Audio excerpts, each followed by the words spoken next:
Hello my friend and welcome back. Most people imagine pirates as fearless men waving cutlasses, shouting across the decks of smoking ships while treasure chests glitter somewhere below. Popular stories have given us parrots, eye patches, wooden legs, and maps marked with giant red X's. It is an entertaining picture, but history tells a far more complicated story. The real history of Western piracy is not simply about buried gold. It is about governments that secretly encouraged criminals, merchants who feared the horizon, desperate sailors chasing survival, kingdoms competing for power, and ordinary people whose peaceful lives were suddenly interrupted by violence arriving from the sea. Before we settle into tonight's quiet journey, I'd love to know where you're listening from. What time is it where you are? Is it late in the evening, the middle of the night, or perhaps an early morning that arrived before you were ready for it? Leave a comment sharing your country and your local time. I genuinely enjoy reading where everyone is joining from around the world. And if slow, peaceful history helps you relax after a long day, consider subscribing so we can wander through the past together again. Now, find a comfortable place, let your shoulders soften, allow the room to grow just a little quieter, and let's drift back across the centuries. Perhaps the greatest surprise is this. Some of the most famous pirates in history were not considered criminals at all, at least not at first. Depending on which king signed the document or which flag happened to fly above a harbor, yesterday's hero could become tomorrow's outlaw. The line separating patriot and pirate was often no thicker than a piece of paper folded inside a royal office. That uncertain line is where our story begins. Long before the famous golden age of piracy, before names like Blackbeard or Captain Kidd echoed through taverns, the waters surrounding Europe had already become dangerous highways connecting civilizations. The Mediterranean Sea carried grain from Egypt, wine from Greece, silk from the East, and silver from Iberia. Merchant vessels crossed these waters constantly because commerce depended upon them. Every successful voyage meant food for cities, profits for merchants, and taxes for rulers. Where wealth travels regularly, someone eventually decides it is easier to steal than to earn. The earliest pirates known to Western history appeared thousands of years ago. Ancient Egyptian records mention mysterious raiders, often grouped among what modern historians call the Sea Peoples. While scholars still debate exactly who these people were, ancient inscriptions describe attacks on coastal settlements and merchant shipping during the Late Bronze Age. Entire civilizations experienced tremendous instability as trade routes became increasingly dangerous. The pattern established during those distant centuries would repeat again and again throughout history. Trade expanded. Wealth accumulated aboard ships. Pirates noticed. Governments struggled to respond. Ancient Greece depended heavily upon maritime commerce.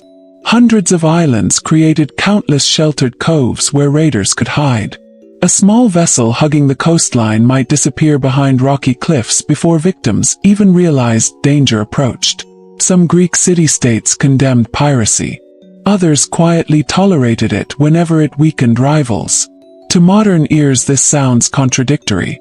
Yet ancient politics rarely followed simple moral rules. If pirates attacked your enemies while leaving your own merchants mostly untouched, many leaders looked away.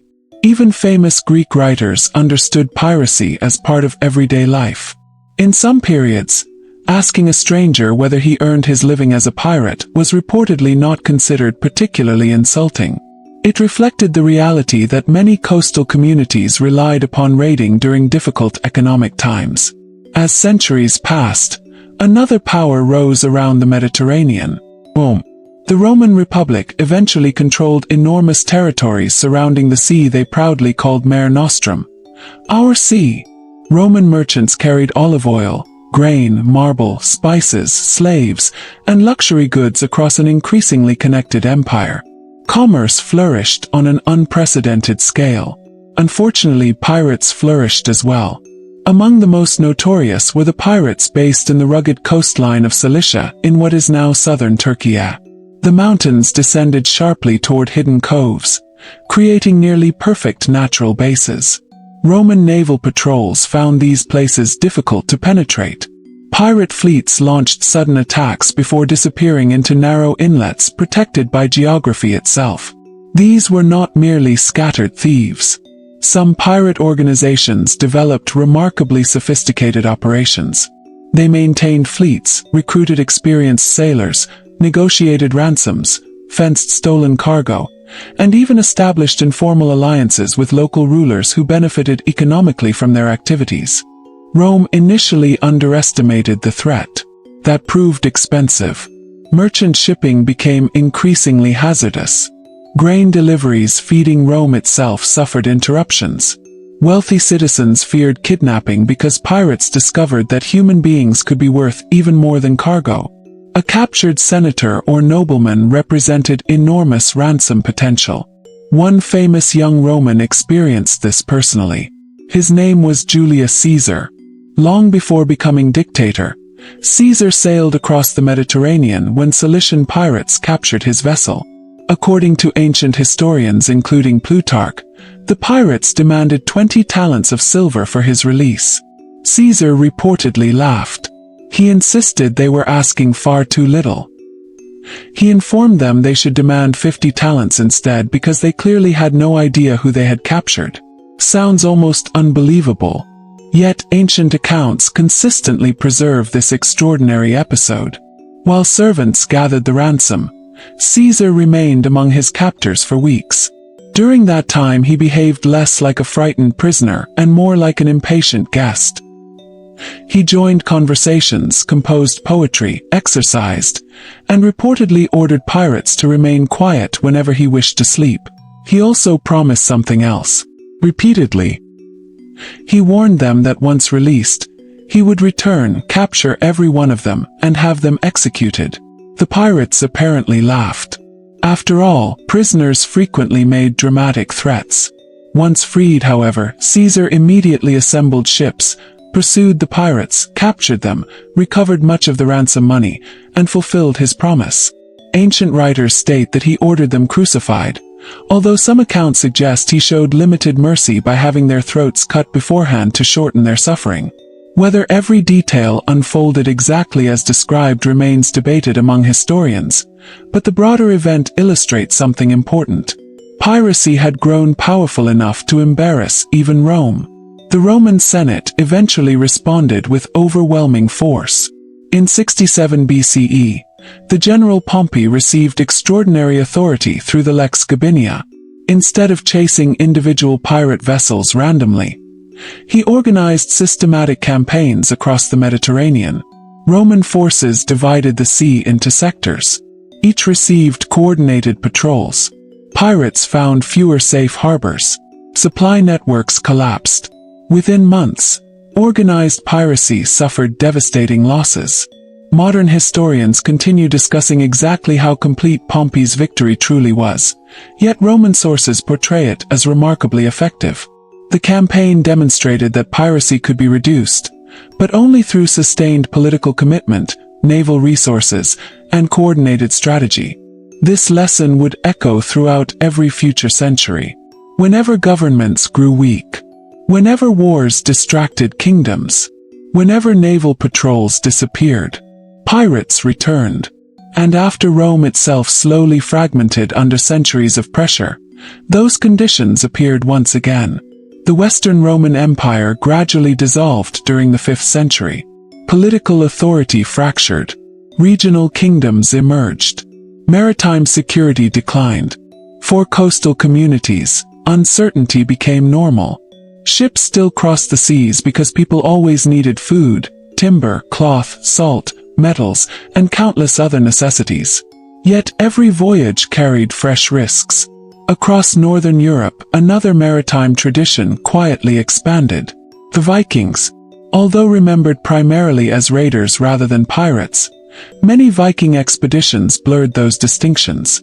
Longships traveled astonishing distances along rivers and coastlines. Some expeditions sought settlement, others pursued trade. Many combined commerce with opportunistic violence whenever circumstances favored them. Monasteries holding precious manuscripts, silver vessels, and stored wealth became attractive targets. Merchant towns suffered sudden attacks. Coastal populations learned to watch the horizon carefully. The arrival of unfamiliar sails often determined whether a peaceful morning ended in prosperity or disaster. Unlike later Caribbean pirates, Viking crews generally returned home after seasonal expeditions. Still, they demonstrated how relatively small groups of highly skilled sailors could challenge much larger political powers through mobility, surprise, and intimate knowledge of waterways. Their legacy shaped European attitudes toward maritime defense for generations. Meanwhile, farther south, Mediterranean piracy continued evolving. Islamic states, Byzantine territories, Italian maritime republics, Norman adventurers, and countless local powers competed for influence across interconnected seas. Religion sometimes intensified conflicts, but economic incentives usually remained equally important. Cargo mattered. Prisoners mattered. Control of shipping lanes mattered. Throughout these centuries, piracy rarely existed in isolation. It formed part of broader struggles involving trade, diplomacy, warfare, and survival. And as Europe gradually entered the High Middle Ages, commercial expansion accelerated once again. New ports prospered. Shipbuilding improved. Navigation slowly advanced. Merchants carried increasingly valuable cargoes between England, France, the Low Countries, the Iberian Peninsula, Italy, and beyond. Prosperity returned to the sea. And with prosperity, so did those waiting just beyond the horizon. The sea was becoming crowded again. Not crowded in the modern sense, with hundreds of ships visible from every horizon, but busy enough that a patient observer standing on a rocky headland could expect to see merchant vessels passing with comforting regularity. Every sail represented possibility. Some carried wool from England. Others transported Flemish cloth, French wine, Scandinavian timber, Mediterranean olive oil, or precious spices that had traveled thousands of miles before ever reaching a European harbor. For honest merchants, these ships represented years of planning and enormous financial risk.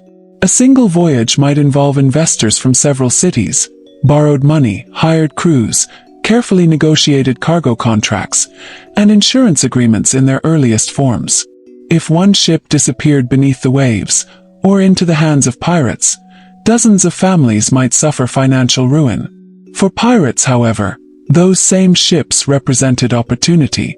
Unlike armies marching across land, merchant vessels usually traveled with only enough crew to sail the ship efficiently. They were not designed for battle. Space aboard was precious, and every additional guard meant less room for cargo that generated profit. Most captains hoped never to fight at all. That hope often proved misplaced.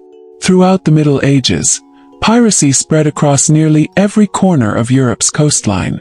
The English Channel, the Irish Sea, the Bay of Biscay, the North Sea, and the Mediterranean all developed reputations for danger. Some stretches of water became so notorious that experienced captains altered entire trade routes simply to reduce the chances of an encounter. Weather made everything even more unpredictable. Modern navigation relies on satellites, electronic charts, weather forecasts, and constant communication. Medieval sailors possessed none of these advantages. Thick fog could appear without warning. Storms might scatter convoys that had offered protection only hours earlier. Strong winds could force ships toward unfamiliar coastlines where local raiders knew every hidden inlet far better than visiting merchants ever could. Pirates understood these natural conditions intimately. Many grew up beside the sea. They recognized changing tides, shifting sandbars, seasonal winds, and dangerous currents that outsiders barely noticed. Geography became one of their greatest allies.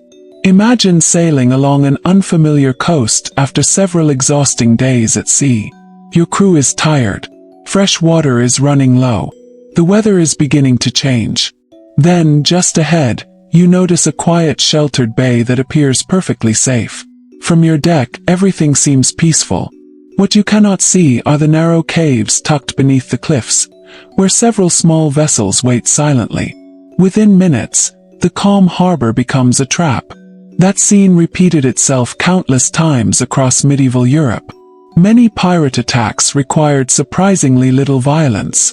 A lightly armed merchant captain facing several faster vessels often surrendered rather than sacrifice his crew. Cargo could be replaced eventually. Dead sailors could not. Still, peaceful surrenders were never guaranteed. Resistance frequently led to brutal consequences. Historical records describe ships boarded with axes, swords, spears, bows, and crossbows. Fighting aboard wooden decks was chaotic and terrifying. Narrow spaces left little room to maneuver. Splintered wood, tangled ropes, smoke, blood, and crashing waves turned every battle into confusion. Victory rarely belonged to whoever possessed the finest weapons. Experience mattered far more. Pirates boarded ships repeatedly throughout their lives. They learned exactly where frightened crews gathered, how captains attempted to defend the helm, and which moments of hesitation could decide an entire fight. Many merchant sailors, by contrast, hoped never to experience combat at all. Experience favored the attackers. Yet pirates themselves rarely lived easy lives. Popular culture often imagines endless celebrations after successful raids, tables overflowing with food, barrels of rum, piles of glittering treasure. The medieval reality looked much harsher. Most pirate vessels were small. Space was limited. Fresh food spoiled quickly. Water became stagnant. Illness spread easily. A successful raid might provide welcome supplies, but long periods between captures could become desperate struggles simply to survive. Food aboard ship reflected necessity rather than luxury. Salted meat, hard biscuits, dried peas, onions, cheese when available, and preserved fish formed much of the daily diet. Fresh fruit disappeared within days unless ports could be reached regularly. Vitamin deficiencies quietly developed during longer voyages, although medieval sailors understood little about their causes. Clean drinking water posed another challenge. Stored in wooden barrels, it often developed unpleasant tastes after weeks at sea. Beer and weak ale sometimes remained safer alternatives because brewing reduced contamination. Even sleep offered little comfort. Wooden decks shifted constantly beneath every movement of the sea. Hammocks did not become common aboard European ships until much later. Many sailors simply slept wherever space allowed, wrapped in cloaks against damp night air while waves struck the hull through endless darkness. Despite these hardships, piracy continued attracting recruits. Why? The answer lay partly in economics. For countless young men living in coastal communities, opportunities remained painfully limited. Land belonged to nobles or wealthy landowners. Farming provided uncertain harvests. Fishing supported many families but yielded modest incomes. Merchant service paid wages, though voyages remained dangerous. Piracy promised something different. Not certainty, not comfort, possibility. One successful capture could produce earnings far beyond months of honest labor. Of course, countless pirates died before ever achieving such rewards. History naturally remembers the fortunate few. The unlucky disappeared without leaving written records. Medieval governments recognized piracy as both a criminal problem and a political tool. Kings officially condemned attacks upon their own merchants while occasionally encouraging similar attacks against foreign rivals. This contradiction produced one of history's most fascinating legal inventions: letters of marque. These royal documents authorized privately owned ships to attack enemy commerce during wartime. Captains holding such licenses became known as privateers. To one kingdom they served as patriotic defenders. To another they looked exactly like pirates. The distinction often depended entirely upon politics. Suppose England and France entered another period of conflict, as happened repeatedly during the Middle Ages. An English captain receiving royal permission could legally capture French merchant ships, selling both vessel and cargo through official prize courts. If peace arrived tomorrow, that same captain might suddenly become an outlaw for continuing identical activities. Nothing aboard his ship necessarily changed. Only the government's approval. This blurred boundary encouraged generations of experienced sailors to move back and forth between legal warfare and outright piracy whenever circumstances shifted. Some never bothered distinguishing the two. Among the regions most affected by maritime violence stood the English Channel. Today, crossing between England and France may take only a few hours by ferry or train beneath the sea. During the Middle Ages, however, the Channel represented one of Europe's busiest commercial highways. English wool traveled south. French wine moved north. Flemish textiles crossed repeatedly. Pilgrims journeyed toward religious destinations. Royal messengers carried diplomatic correspondence. Every voyage presented another possible target. Ports such as Dover, Southampton, Plymouth, Bristol, Calais, Rouen, and numerous smaller harbors depended upon maritime trade for prosperity. Local authorities frequently organized defensive measures, yet resources remained limited. Pirates rarely announced their intentions. They appeared unexpectedly, struck quickly, vanished before larger naval forces responded. Sometimes entire coastal villages participated indirectly. Not every resident actively joined raids, of course, but successful piracy brought money into struggling communities. Stolen goods required buyers.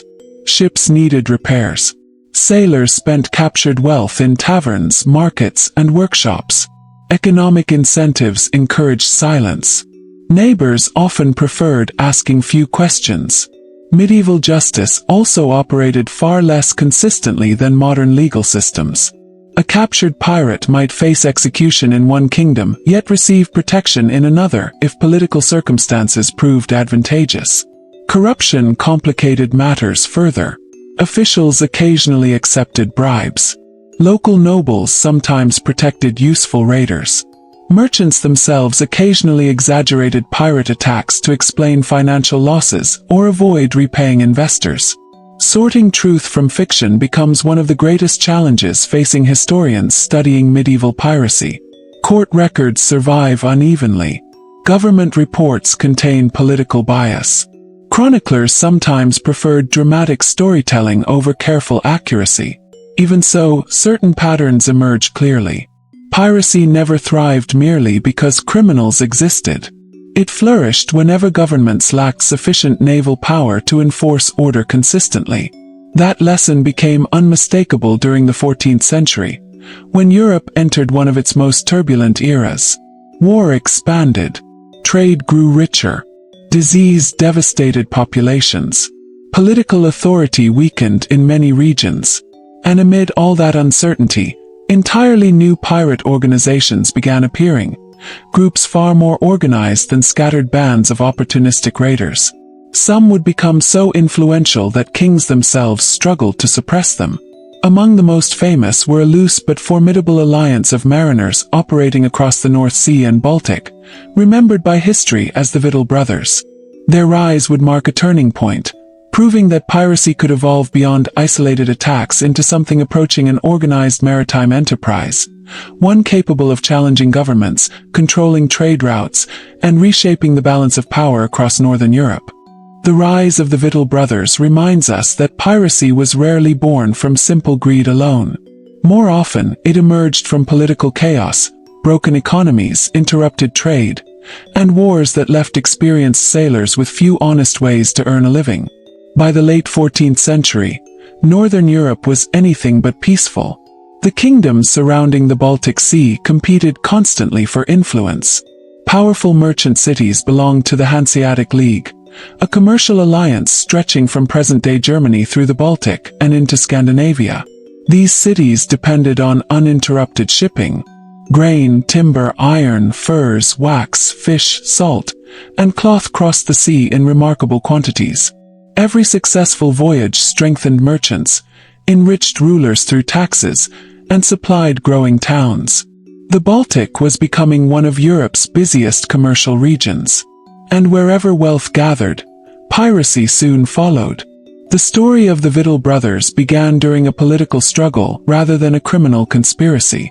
In the 1380s and 1390s, Sweden faced conflict over its throne. Stockholm came under siege, and supporters of the Swedish king needed supplies carried across waters increasingly controlled by hostile forces. To break the blockade, groups of private sailors were hired to transport food and provisions into the city. These men became known in Middle Low German as the Vitalienbrüder, the Victual Brothers, meaning providers of victuals or supplies. First, their mission was legal. They sailed under authority. They served a political cause. But wars have a habit of changing people. As fighting dragged on, many crews discovered that capturing merchant ships brought greater rewards than delivering cargo. Peace negotiations eventually reduced the need for supply missions, yet hundreds of experienced sailors still possessed armed vessels and years of combat experience. Many simply continued doing what they had learned best. Only now they answered to no king. Their bases shifted among islands and remote coastal regions that proved difficult for governments to control. One of the most famous refuges became the island of Gotland in the Baltic Sea. From there, they launched attacks with increasing confidence. Merchant captains soon feared entire stretches of water. Unlike the lone pirate ships often imagined today, some Victual Brother operations involved multiple vessels coordinating attacks together. This allowed them to overwhelm larger merchant convoys while reducing their own risks. Organization became one of their greatest strengths. Historical sources describe them sharing plunder according to agreed rules.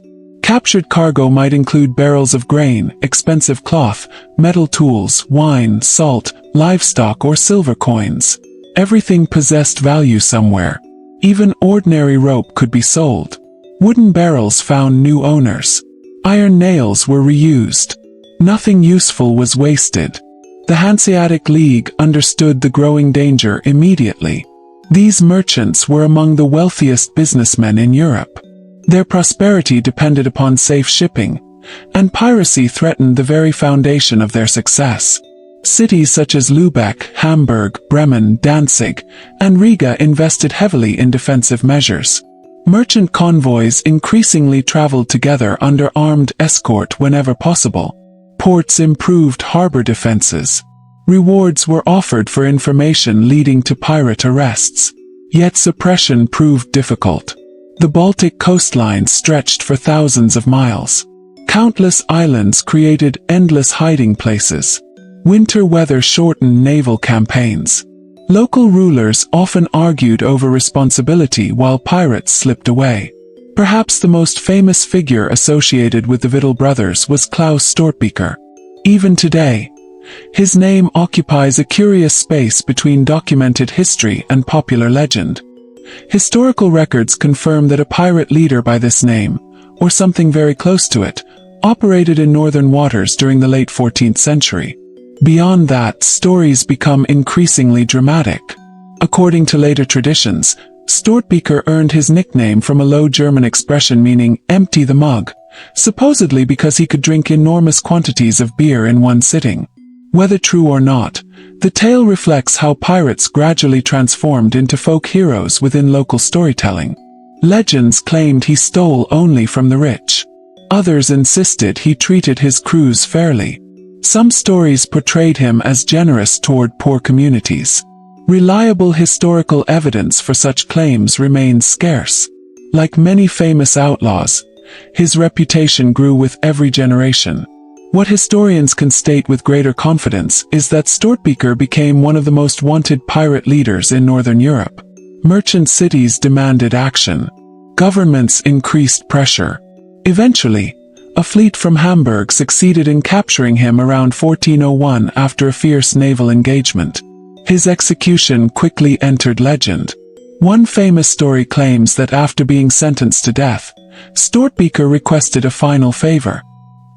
He asked that any crew member he could walk past after his own execution should receive a pardon. According to the legend, once beheaded, his body somehow continued walking past several companions before finally collapsing. The authorities allegedly ignored the promise anyway. It is an unforgettable story. It is also almost certainly a legend rather than documented fact. Yet legends reveal something important. People remembered pirates not only because they frightened society but because they fascinated it. Ordinary villagers often admired those who challenged wealthy merchants and distant rulers, even while recognizing the violence such men committed. Reality, however, remained grim. Pirate attacks meant burned ships, ruined businesses, kidnapped sailors, grieving families, and interrupted food supplies. There was very little romance for those who became victims. As the 15th century approached, Europe itself continued changing. Shipbuilding advanced steadily.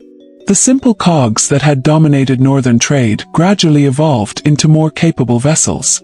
Larger hulls carried heavier cargoes. Improved rigging allowed greater flexibility in changing winds. Stern-post rudders provided better control than earlier steering oars. Every innovation benefiting merchants also benefited pirates. A faster merchant ship encouraged pirates to build faster vessels. Stronger cargo ships encouraged more organized attacks. Maritime technology advanced for everyone together. Navigation also improved. Magnetic compasses became increasingly common among European sailors. Portolan charts, carefully recording coastlines, harbors, and sailing directions, allowed experienced navigators to travel with greater confidence. Still, the sea remained unpredictable. Storms could erase careful planning within hours. Dense fog concealed approaching danger. Unexpected currents pushed ships toward hostile shores. Even the best captain depended ultimately upon nature's cooperation. Religion shaped maritime life as well. Nearly every voyage began with prayers. Crews asked for protection from storms, disease, shipwreck, and pirates alike. Churches near major ports often displayed model ships suspended from ceilings, donated by grateful sailors who believed divine intervention had saved them. Superstition blended easily with faith. Many sailors carried charms. Some avoided speaking certain words aboard ship. Others believed particular birds foretold changing weather. The unknown remained vast. For people spending months upon open water, invisible dangers felt just as real as visible ones. Meanwhile, Europe slowly looked beyond its familiar coastlines. Portuguese sailors began exploring farther down the western coast of Africa. Spanish kingdoms completed the long Reconquista.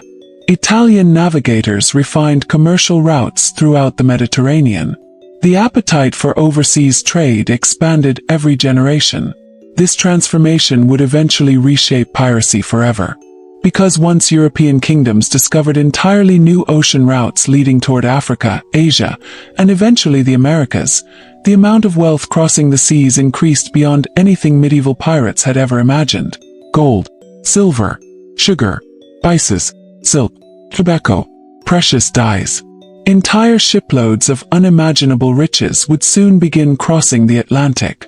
And with them came a new generation of sea raiders, men who sailed far beyond the familiar waters of Europe, where enormous empires competed for global power. The stage was quietly being prepared for what historians would later recognize as the true beginning of Western piracy's most famous age. By the closing years of the 15th century, the familiar world of European sailors had grown dramatically larger. For centuries, most captains spent their careers navigating coastlines they knew well. They crossed the English Channel, sailed through the North Sea, followed the shores of the Mediterranean, or ventured into the Baltic. Their charts described places that generations before them had already visited. Then, almost within a single lifetime, the map changed. Portuguese navigators steadily explored farther down the western coast of Africa. They established trading posts, gathered knowledge about unfamiliar currents, and learned how Atlantic winds behaved far from European shores. Every expedition returned with new information.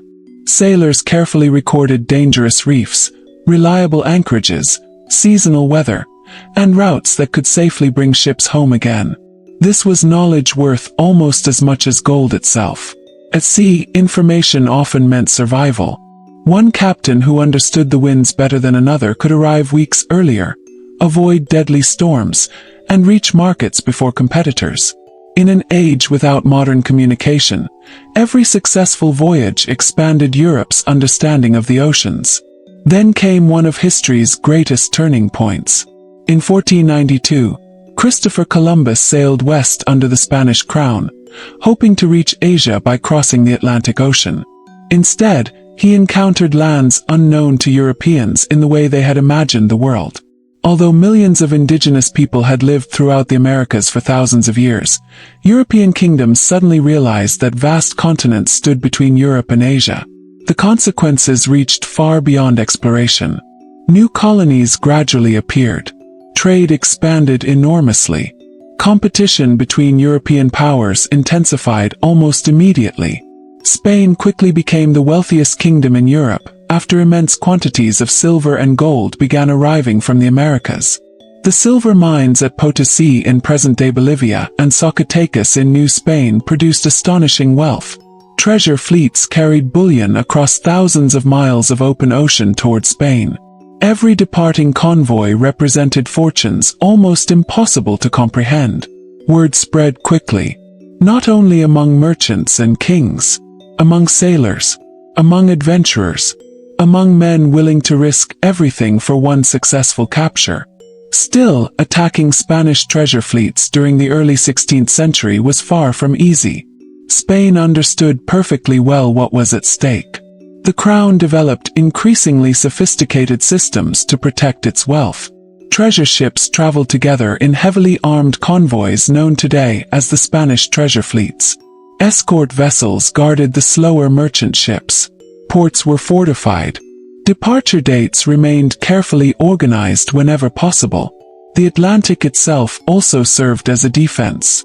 Crossing the ocean required tremendous skill. Strong ships, experienced crews, and favorable weather. Storms destroyed vessels every year.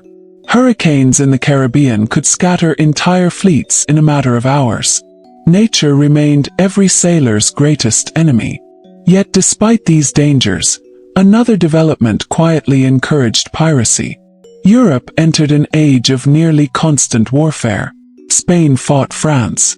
England challenged Spain. The Ottoman Empire competed across the Mediterranean. Religious conflict divided kingdoms after the Protestant Reformation. The Dutch struggled for independence from Spanish rule. Wars erupted, paused, and erupted again. Governments suddenly needed experienced seamen in enormous numbers. Thousands learned naval combat. Thousands mastered artillery aboard ships. Thousands gained experience boarding enemy vessels. Then peace temporarily arrived. Many sailors discovered they had no employment. An experienced fighting crew with its own ship could either return to difficult civilian work, or continue doing what war had taught them.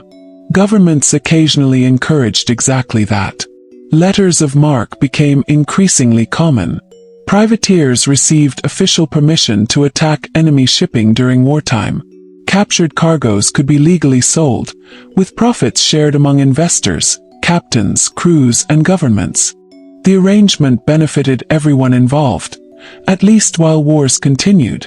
Problems emerged when treaties ended. Some privateers accepted peace and returned home. Others looked across the sea and noticed something obvious. Enemy merchant ships still carried valuable cargo. The ocean remained just as profitable. Only the paperwork had changed. For victims, the distinction mattered very little. A merchant captain rarely had time to inspect legal documents while armed strangers climbed over his rails. This gradual transition from privateering to piracy became one of the defining patterns of Western maritime history. Many famous pirates began respectable careers. They possessed excellent navigation skills. They understood naval tactics. Some had served their countries with distinction. Circumstances, opportunity, debt, disappointment, or simple greed eventually carried them beyond the law. Meanwhile, ship technology continued improving. The great sailing vessels of the 16th century differed enormously from the smaller ships that medieval pirates had once attacked. Spanish galleons represented some of the finest engineering of their age. Built for long ocean voyages, they combined cargo capacity with impressive defensive power. Multiple decks carried cannon capable of devastating enemy ships before boarding even became necessary. A direct assault against a well-armed galleon demanded courage bordering on recklessness. Successful pirates therefore relied upon intelligence. They learned sailing schedules. They bribed informants. They watched harbors carefully. Sometimes they intercepted smaller ships carrying valuable cargo before it joined larger convoys. Patience often proved more profitable than bravery. The Caribbean gradually became one of history's most contested regions.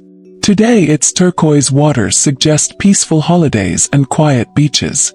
5 centuries ago, they represented the crossroads of competing empires. Spanish settlements spread across islands including Hispaniola, Cuba, Puerto Rico, and Jamaica. Treasure from Central and South America flowed toward Caribbean ports before beginning the long Atlantic crossing home. French, English, and later Dutch ambitions steadily grew. Every new colony required food, tools, weapons, building materials, livestock, enslaved laborers. The volume of shipping increased year after year. Not every attack involved spectacular treasure. Many captured ships carried flour, salted meat, wine, clothing, timber, or farming equipment. These supplies could be equally valuable within isolated colonial settlements. Piracy followed practical economics rather than dramatic legend. At sea, survival depended upon supplies as much as precious metals. The crews themselves reflected remarkable diversity. Contrary to popular imagination, ships often included men from many different regions. English sailors served beside Irish seamen. Dutch navigators worked with French gunners. Africans, both free and enslaved, became essential participants in maritime labor throughout the Atlantic world. Ports mixed languages constantly. Ideas traveled with cargo. So did news. A successful capture in the Caribbean might become common conversation in London taverns within months. Stories grew larger with every retelling. A modest raid transformed into an epic battle.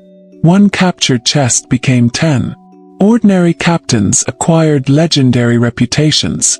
The public loved such tales. Publishers quickly discovered that adventurous sea stories attracted eager readers. Not all descriptions remained accurate. Exaggeration sold books. Even official government reports occasionally distorted events for political reasons. Modern historians therefore compare multiple sources whenever possible. Ship logs, court records, royal correspondence, merchant account books, insurance claims, private letters. Each document offers only part of the larger picture. Together, however, they reveal a world becoming steadily more interconnected. European expansion created unprecedented wealth. That wealth required transportation. Transportation depended upon ships. Ships attracted pirates. It became an endless cycle.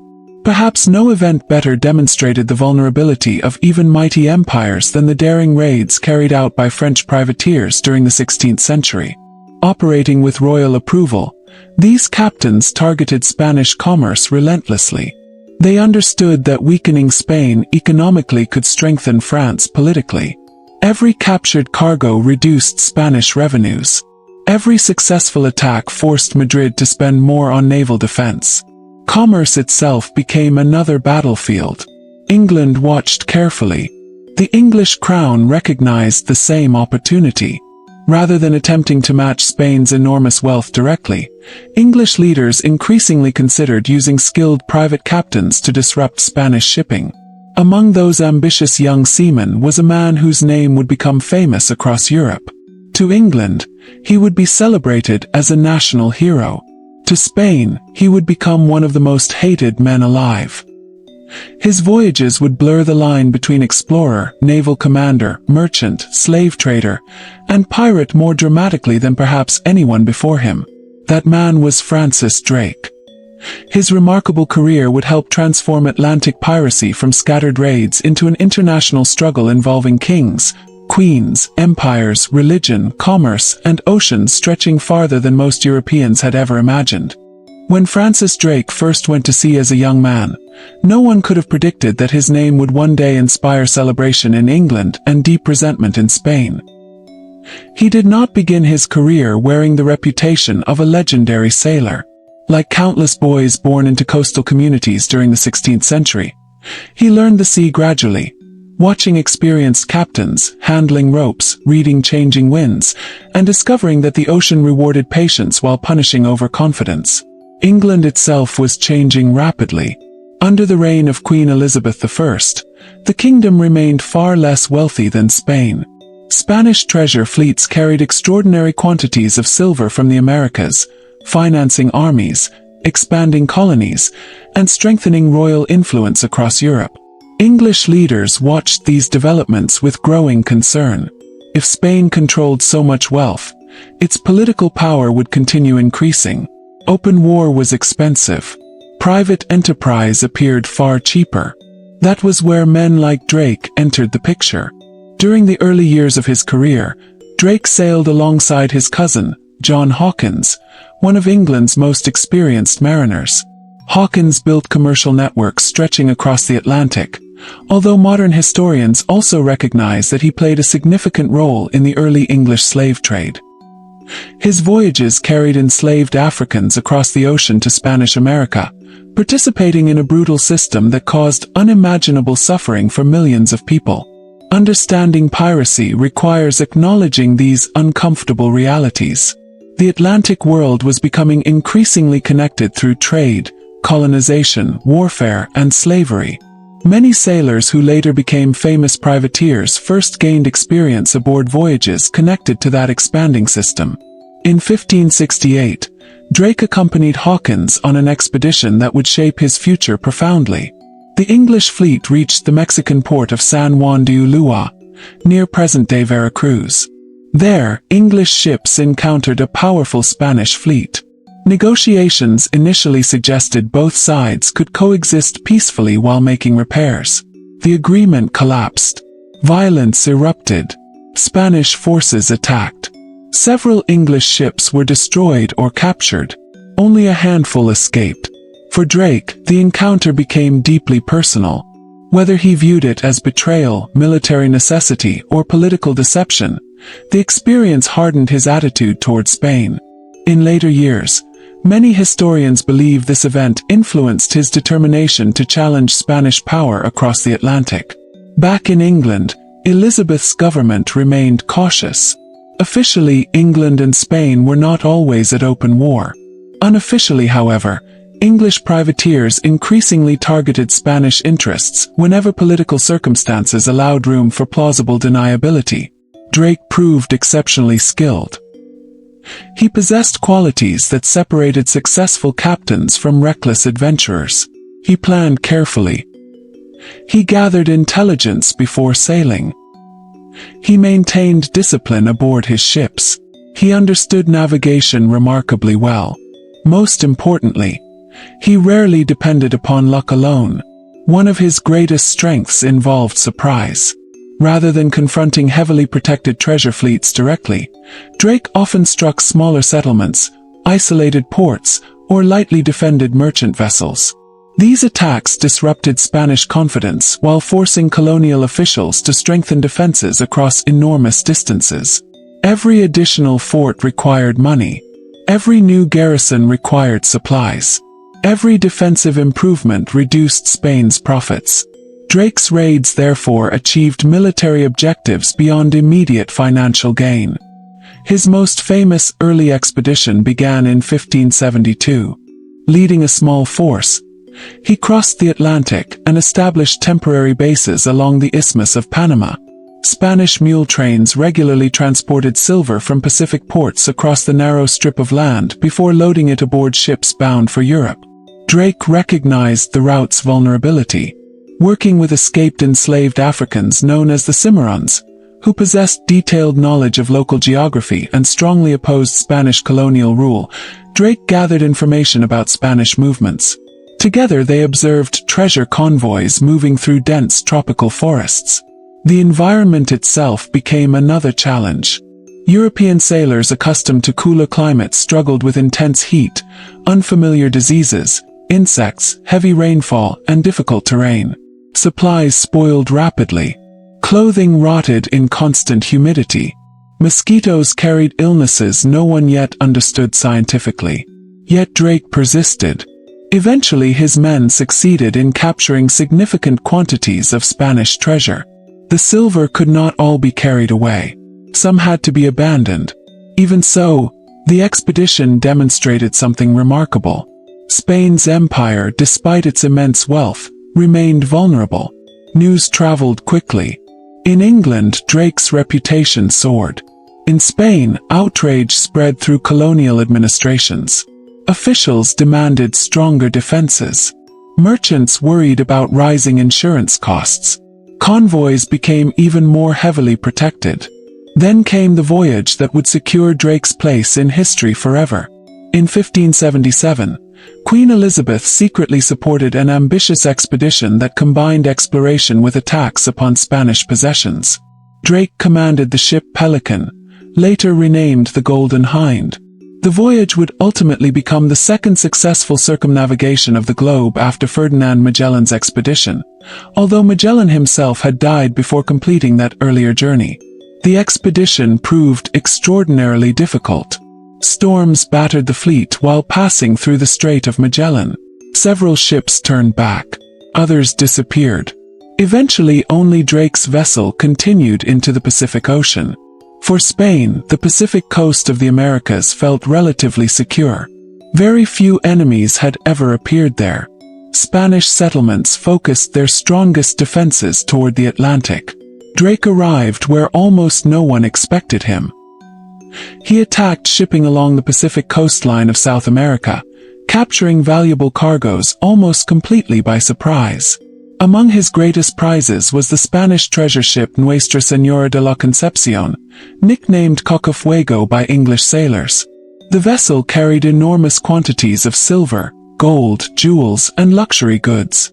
Contemporary accounts describe treasure so abundant that loading it onto the Golden Hind required days of careful work. Exactly how valuable the capture was remains debated, but historians agree it represented one of the richest prizes ever taken by an English privateer during the 16th century. Rather than risking the dangerous route back through Spanish-controlled waters, Drake continued westward across the Pacific. He visited islands unknown to most Europeans. He traded where possible. He repaired his ship. He crossed the Indian Ocean, rounded the Cape of Good Hope, finally returned to England in 1580. The voyage transformed him into a national hero. Queen Elizabeth herself visited the Golden Hind and knighted Drake aboard the ship. To English audiences, he represented courage, seamanship, and national pride. Spanish officials viewed the ceremony quite differently. To them, England had honored a pirate. King Philip II reportedly demanded punishment. Instead, Elizabeth rewarded Drake. The disagreement reflected one of piracy's enduring truths. History often depends upon perspective. The same actions celebrated in one country may be condemned in another. As tensions between England and Spain continued growing throughout the 1580s, Drake undertook further expeditions against Spanish ports and shipping. One raid in 1587 became especially famous. Drake attacked the Spanish harbor of Cádiz, destroying or capturing numerous ships preparing for a massive invasion fleet. He reportedly joked that he had singed the King of Spain's beard. The phrase entered English history almost immediately. More importantly, the raid delayed Spanish invasion plans. The following year, in 1588, Spain launched the famous Armada against England. Although many factors contributed to its failure, including English naval tactics, logistical difficulties, and severe weather, Drake served as one of England's senior commanders during the campaign. The defeat of the Armada became a defining moment in English history. It also encouraged generations of English sailors to believe that determined seamen could challenge even the greatest empire of their age. For ambitious young mariners listening in crowded taverns, Drake's career seemed almost unbelievable. A modest sailor had become wealthy. He had sailed around the world. He had earned a knighthood. He had embarrassed Spain repeatedly. Many hoped to follow the same path. Most never would. But the dream itself proved powerful. As the 16th century drew toward its close, European rivalry expanded into nearly every ocean. Colonies multiplied. Merchant fleets grew larger. Naval warfare became more frequent. and scattered among honest traders, royal warships, missionaries, explorers, fishermen, and settlers sailed another growing community. Men who no longer wished to serve any crown unless it served them first. The next generation would push piracy beyond privateering into something far more independent, creating the conditions that historians now recognize as the beginning of the true golden age of piracy.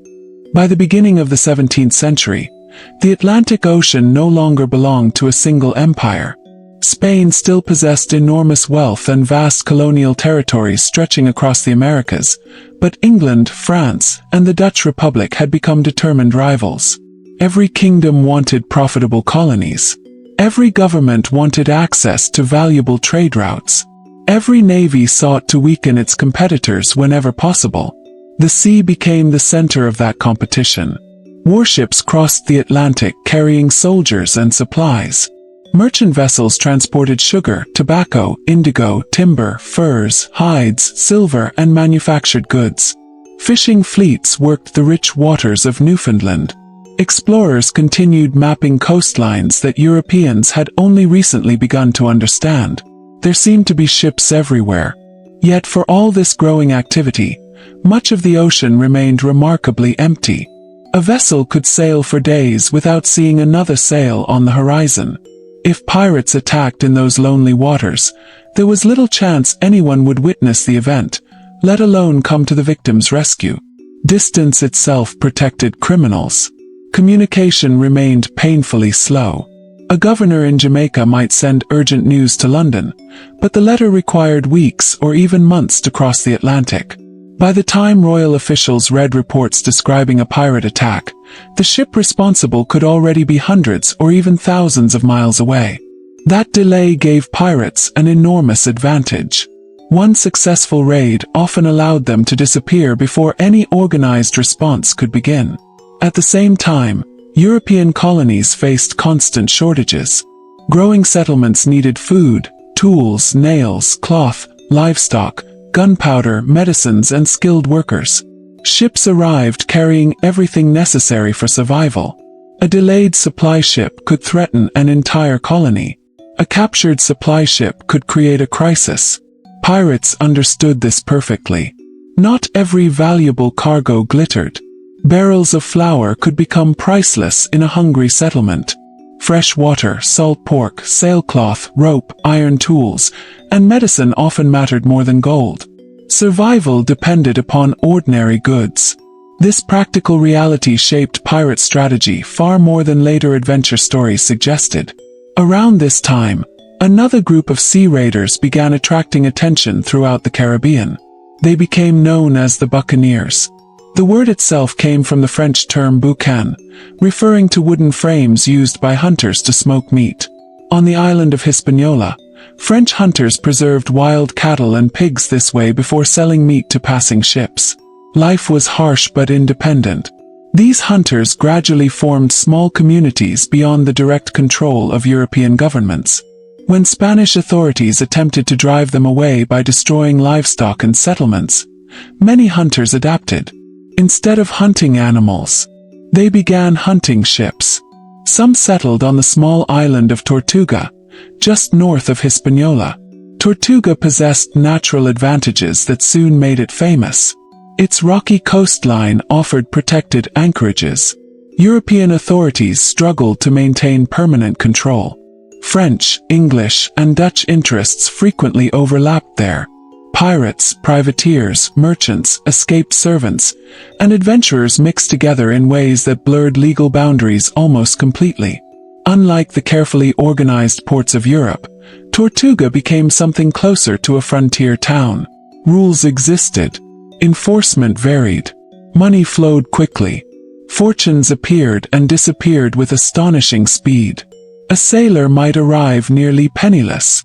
After one successful expedition, he could spend months celebrating. Then another failed voyage might leave him with nothing once again. This uncertain rhythm became normal. Modern films often portray pirate settlements as endless celebrations filled with music and overflowing treasure. Historical descriptions present a more complicated picture. Towns such as Tortuga were noisy, crowded, unhealthy, and frequently violent. Taverns remained busy. So did gambling houses. Arguments regularly ended in fights. Disease spread easily through overcrowded buildings. Fresh drinking water was not always reliable. Medical care remained extremely limited. Nevertheless, these ports offered something many sailors valued deeply: opportunity. Unlike rigid European societies, frontier settlements sometimes allowed ordinary men to improve their circumstances through courage, skill, or simple luck. Many pirates had previously worked aboard merchant ships where discipline could be severe. Captains exercised enormous authority. Wages were often delayed. Food quality declined during long voyages. Punishments for disobedience included whipping, reduced rations, or imprisonment.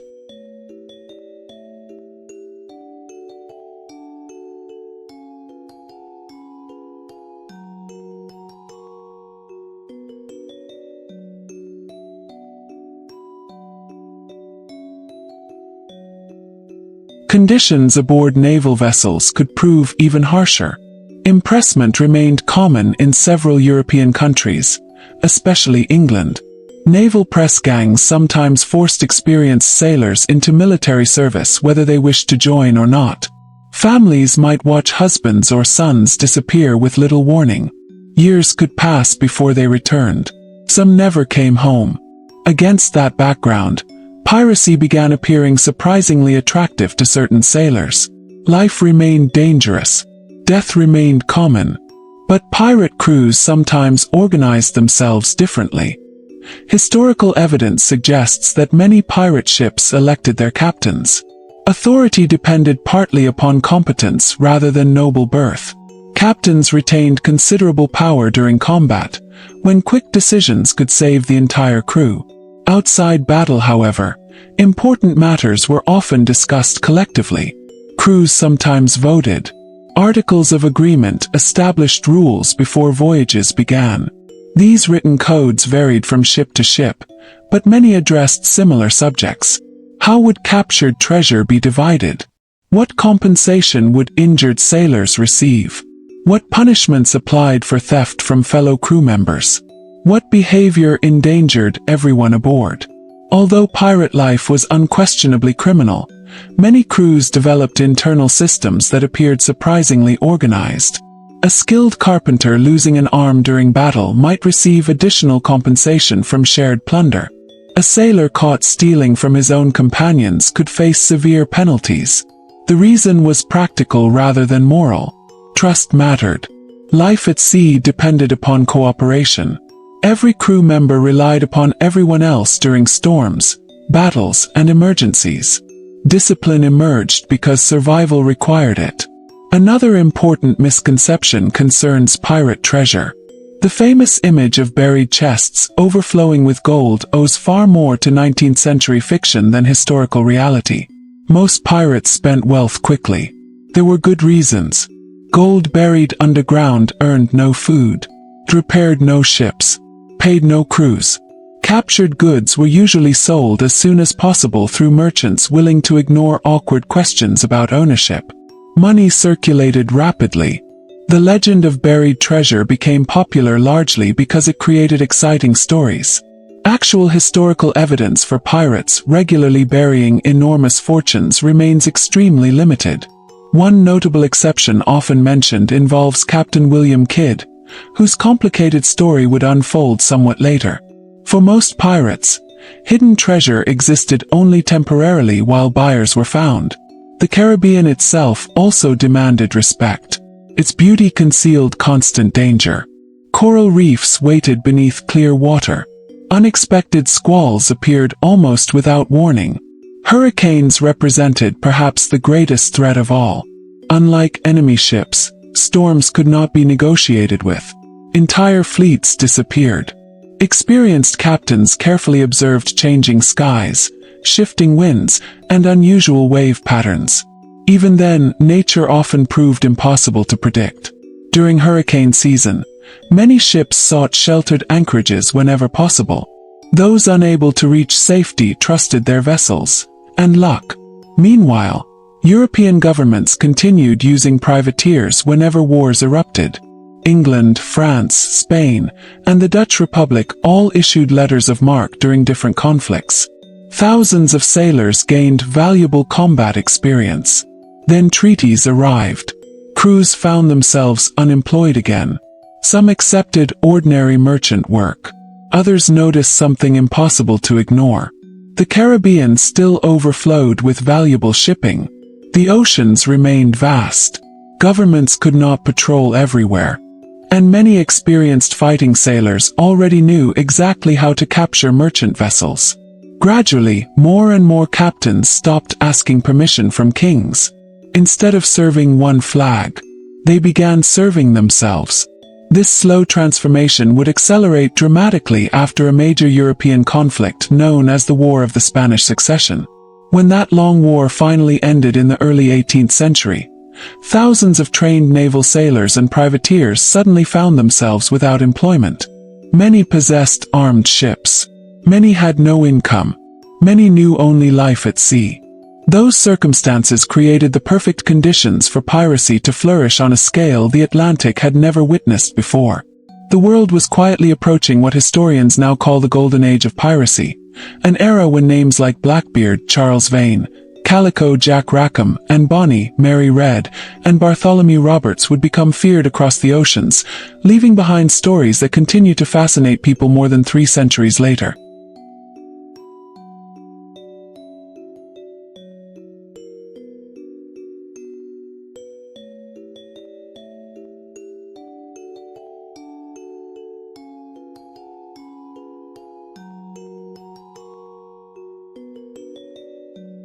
When historians speak of the Golden Age of piracy, they are usually referring to a relatively short period, lasting roughly from the 1690s until the early 1730s. It may seem surprising that the era most closely associated with pirates occupied only a few decades, but those years produced an extraordinary concentration of famous captains, daring attacks, and lasting legends. The timing was no accident. Europe had just emerged from decades of expensive warfare, particularly the War of the Spanish Succession, which ended in 1714. During the conflict, thousands of sailors had served aboard naval vessels and licensed privateers. Governments needed every available ship to protect trade routes and attack enemy commerce. Peace changed everything. Navies reduced their fleets. Privateering commissions expired. Ships were sold. Crews were dismissed. Many experienced seamen suddenly faced unemployment. Returning to ordinary merchant service often meant lower wages, stricter discipline, and fewer opportunities than they had known during wartime. Some sailors had spent years fighting across the Atlantic. They had become skilled navigators, experienced gunners, and capable leaders. Now many found themselves without work. At the same time, Atlantic trade had become richer than ever before. European colonies in the Caribbean and North America exported enormous quantities of sugar, tobacco, cotton, indigo, cocoa, and timber. Merchant vessels sailed constantly between the Americas, Africa, and Europe. Every voyage represented another opportunity for anyone willing to seize it. Few places symbolized this changing world better than New Providence Island in the Bahamas. Its principal settlement, Nassau, had suffered repeated attacks during earlier wars. Government authority remained weak. Fortifications were damaged. Officials lacked the resources to enforce order consistently. For pirates, Nassau appeared almost perfect. It possessed a deep harbor. It lay close to busy shipping lanes. Nearby islands offered countless hidden anchorages. Most importantly, no powerful government maintained firm control. Gradually, pirate crews from across the Atlantic began gathering there. The town developed a remarkable reputation. English sailors drank beside French privateers. Dutch merchants negotiated with former naval officers. Escaped servants, craftsmen, fishermen, and adventurers mingled together in crowded taverns overlooking the harbor. No one could accurately predict who might arrive with the next tide. Some came seeking fortune. Others sought refuge. Many simply hoped to begin again. Later writers sometimes called Nassau a pirate republic. Modern historians debate how organized that community truly was. It certainly never functioned as an independent nation in the modern sense. Yet government authority remained weak enough that pirate captains often operated there openly for several years. It became one of the most famous pirate havens in history. Contrary to popular imagination, most pirate attacks relied far more upon intimidation than prolonged fighting. Battle damaged ships. Damaged ships required expensive repairs. Dead sailors could not help operate captured vessels. Successful pirate captains therefore preferred surrender whenever possible. One common tactic involved flying a false flag. A pirate ship might approach under the colors of England, France, Spain, or the Netherlands. Merchant captains relaxed, believing another friendly vessel had appeared. Only when escape became nearly impossible would the pirates raise their own flag. By then, the distance separating the ships had become dangerously small. Another powerful weapon was reputation. Stories spread rapidly through ports. Captains known for unnecessary cruelty sometimes found that merchant crews surrendered almost immediately rather than risk resistance. Fear itself became part of pirate strategy. This helps explain why pirate flags developed such striking designs. The famous black flag bearing a white skull and crossed bones, commonly called the Jolly Roger, did not belong to every pirate. Different captains preferred different symbols. Some displayed skeletons holding hourglasses. Others painted hearts dripping blood, swords, or spears. The message remained unmistakable. Your time is running out. Surrender now. Avoid needless bloodshed. Many merchant captains accepted those terms. Insurance could replace cargo. Families could not replace fathers, brothers, or sons. The decision often reflected practical judgment rather than cowardice. Pirate crews themselves remained surprisingly diverse.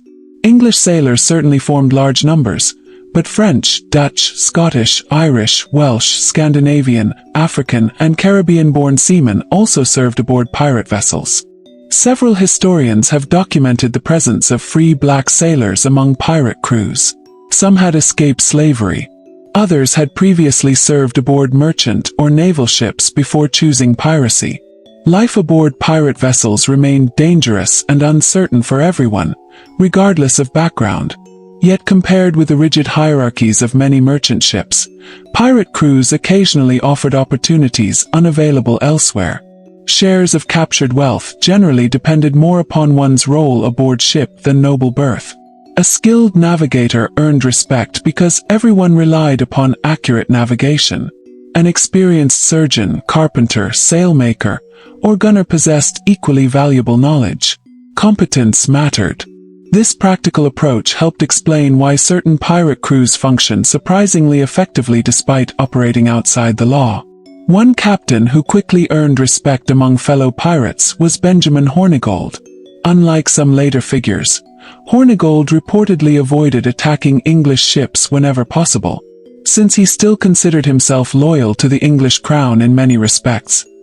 He preferred targeting vessels belonging to rival nations. His crew, however, did not always agree. Many pirates cared little about politics. They wanted profitable captures. Nothing more. Eventually, disagreements became so serious that Hornigold lost command. His own crew voted him out. Such an event would have been almost unimaginable aboard a Royal Navy vessel. It illustrates one of the unusual features historians frequently note about pirate society. Leadership depended upon continued confidence. If enough sailors believed another captain would bring greater success, change could happen quickly.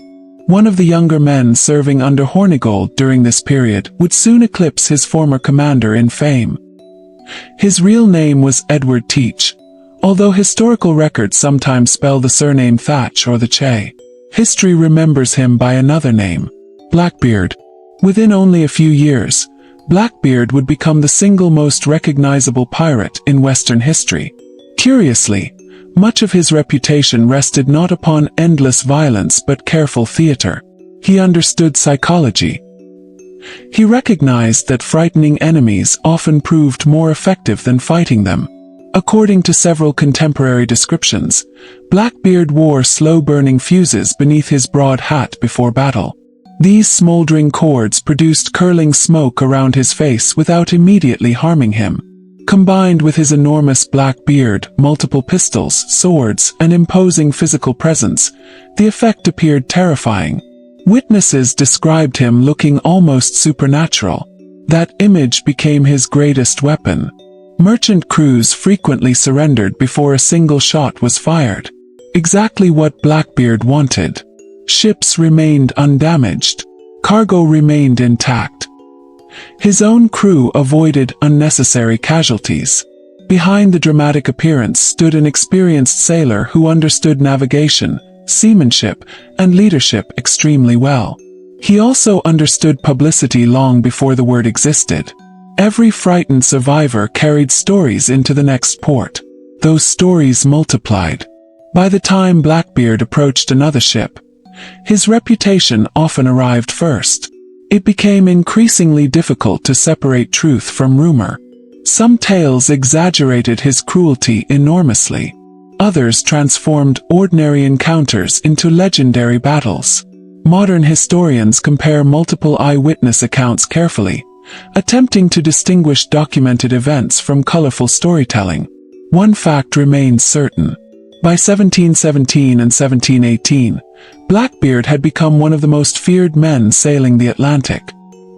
His next move would astonish governments throughout the colonies. Instead of attacking a single merchant vessel, he would temporarily blockade an entire port, demonstrating just how bold and just how powerful the pirates of the Golden Age had become. By the spring of 1718, Blackbeard had become more than just another pirate captain. His name traveled faster than his ship. Merchants whispered it across busy docks in London. Governors mentioned it in anxious letters to their superiors. Sailors repeated frightening stories by candlelight before beginning long Atlantic crossings. Some of those stories were exaggerated. Others contained surprising amounts of truth. Regardless of their accuracy, they all achieved the same result: fear. And Blackbeard understood the value of fear better than almost anyone sailing the Atlantic. His flagship, the Queen Anne's Revenge, had once been a French slave ship called La Concorde. In late 1717, Blackbeard captured the vessel, taking possession of one of the largest and most powerful pirate ships operating in the Caribbean. It was an extraordinary prize. The ship carried dozens of cannons and possessed enough space for a large crew. Compared with the smaller sloops favored by many pirates, the Queen Anne's Revenge projected overwhelming strength. Its very appearance could convince merchant captains that resistance was hopeless. Blackbeard expanded his small fleet by sailing with several accompanying vessels. Together, they could surround merchant ships, block escape routes, and overwhelm almost any unescorted target. He had become far more than a lone pirate. He commanded a small naval force. Then came one of the boldest acts in pirate history. In May 1718, Blackbeard sailed toward Charlestown, in the province of South Carolina, known today as Charleston. Rather than simply capturing a passing merchant vessel, he effectively blockaded the harbor. For nearly a week, every ship attempting to enter or leave risked capture. Merchant vessels were stopped one after another. Passengers found themselves prisoners. Cargoes were inspected. News spread rapidly through the town. People expected that Blackbeard would demand enormous quantities of gold or silver. Instead, his request surprised almost everyone. He wanted a chest of medicine. At first glance, the demand seems almost strange. Why medicine? The answer reveals much about life aboard 18th century ships. Disease represented a constant danger. Long voyages weakened crews. Infections spread easily. Minor wounds could become fatal. Medical supplies were often more valuable than treasure. Blackbeard reportedly warned that if his demands were ignored, he would execute prisoners and destroy captured ships. Colonial officials quickly gathered the requested medicines. The exchange took place. The prisoners were released. Blackbeard departed. The blockade demonstrated something deeply unsettling. A pirate fleet had successfully controlled one of Britain's important colonial ports without facing immediate military opposition. Governors throughout the Caribbean took notice. If Blackbeard could blockade Charlestown, where might he appear next? Not long afterward, events took an unexpected turn. While sailing near the coast of present-day North Carolina, the Queen Anne's Revenge ran aground on a sandbar near Beaufort Inlet. Historians continue debating exactly why. Some believe it was a genuine navigational accident. Others have suggested Blackbeard deliberately grounded the ship to reduce the size of his crew and keep a larger share of future plunder for himself. The surviving evidence does not provide a certain answer. What is known is that the great flagship could not be saved. The loss forced Blackbeard to continue aboard a smaller vessel. Around this time, many pirates accepted offers of royal pardons issued by King George I. The British government hoped that forgiving pirates willing to surrender would weaken piracy without requiring costly military campaigns. Some accepted sincerely. Others viewed the pardons as temporary opportunities. Blackbeard himself accepted a pardon from Governor Charles Eden of North Carolina. For a short period, he appeared ready to leave piracy behind. Yet the peaceful life did not last. Reports soon suggested that Blackbeard had quietly returned to capturing ships. Whether driven by greed, habit, financial necessity, or simple confidence, he resumed activities that alarmed colonial authorities. Virginia's governor, Alexander Spotswood, decided enough was enough. Although Blackbeard operated primarily near North Carolina, Spotswood organized an expedition to eliminate him. The mission fell to Lieutenant Robert Maynard of the Royal Navy. Unlike Blackbeard, Maynard commanded relatively small vessels carrying few cannons. He understood that matching the pirate ship gun for gun would be impossible. Instead, he relied upon strategy. On the morning of November 22, 1718, the two forces met near Ocracoke Island. The battle began badly for Maynard. Blackbeard's cannons inflicted severe casualties. Many British sailors fell within the opening exchange. To observers aboard the pirate vessel, it appeared that victory was nearly certain. But appearances proved deceptive. Maynard had hidden many of his surviving men below deck. Blackbeard believed the enemy had already been largely defeated. Confident of success, he ordered his crew to board. As pirates crossed onto Maynard's ship, concealed sailors suddenly rushed onto the deck. The fight became immediate and chaotic. Smoke filled the air. Muskets fired at close range. Cutlasses flashed. Pistols discharged. Men struggled hand to hand across blood-soaked planks.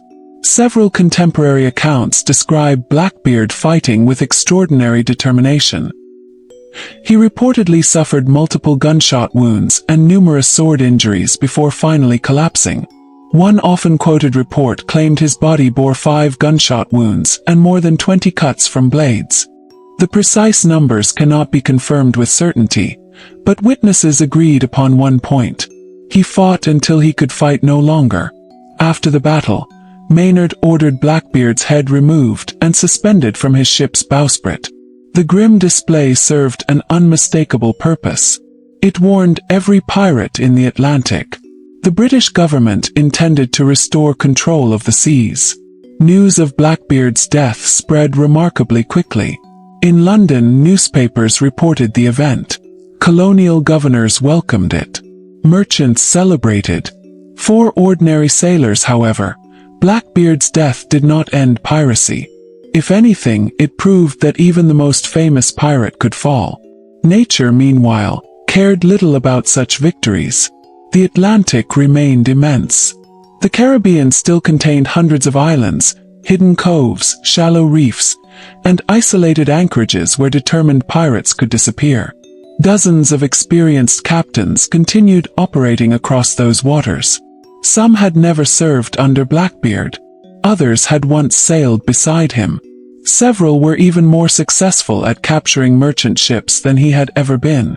Among them was a Welsh sailor whose career would eclipse nearly every pirate before or after him, not because of dramatic legends, but because of astonishing results. His name was Bartholomew Roberts, often called Black Bart. Unlike Blackbeard, Roberts did not rely primarily on frightening appearances. His greatest weapon was discipline. Over only a few remarkable years, he would capture more ships than perhaps any pirate in recorded Atlantic history, proving that careful organization could be even more dangerous than terrifying reputation. When people think of legendary pirates, Blackbeard usually comes to mind first. His towering beard, smoking fuses, and dramatic appearance have become part of popular culture for more than 3 centuries.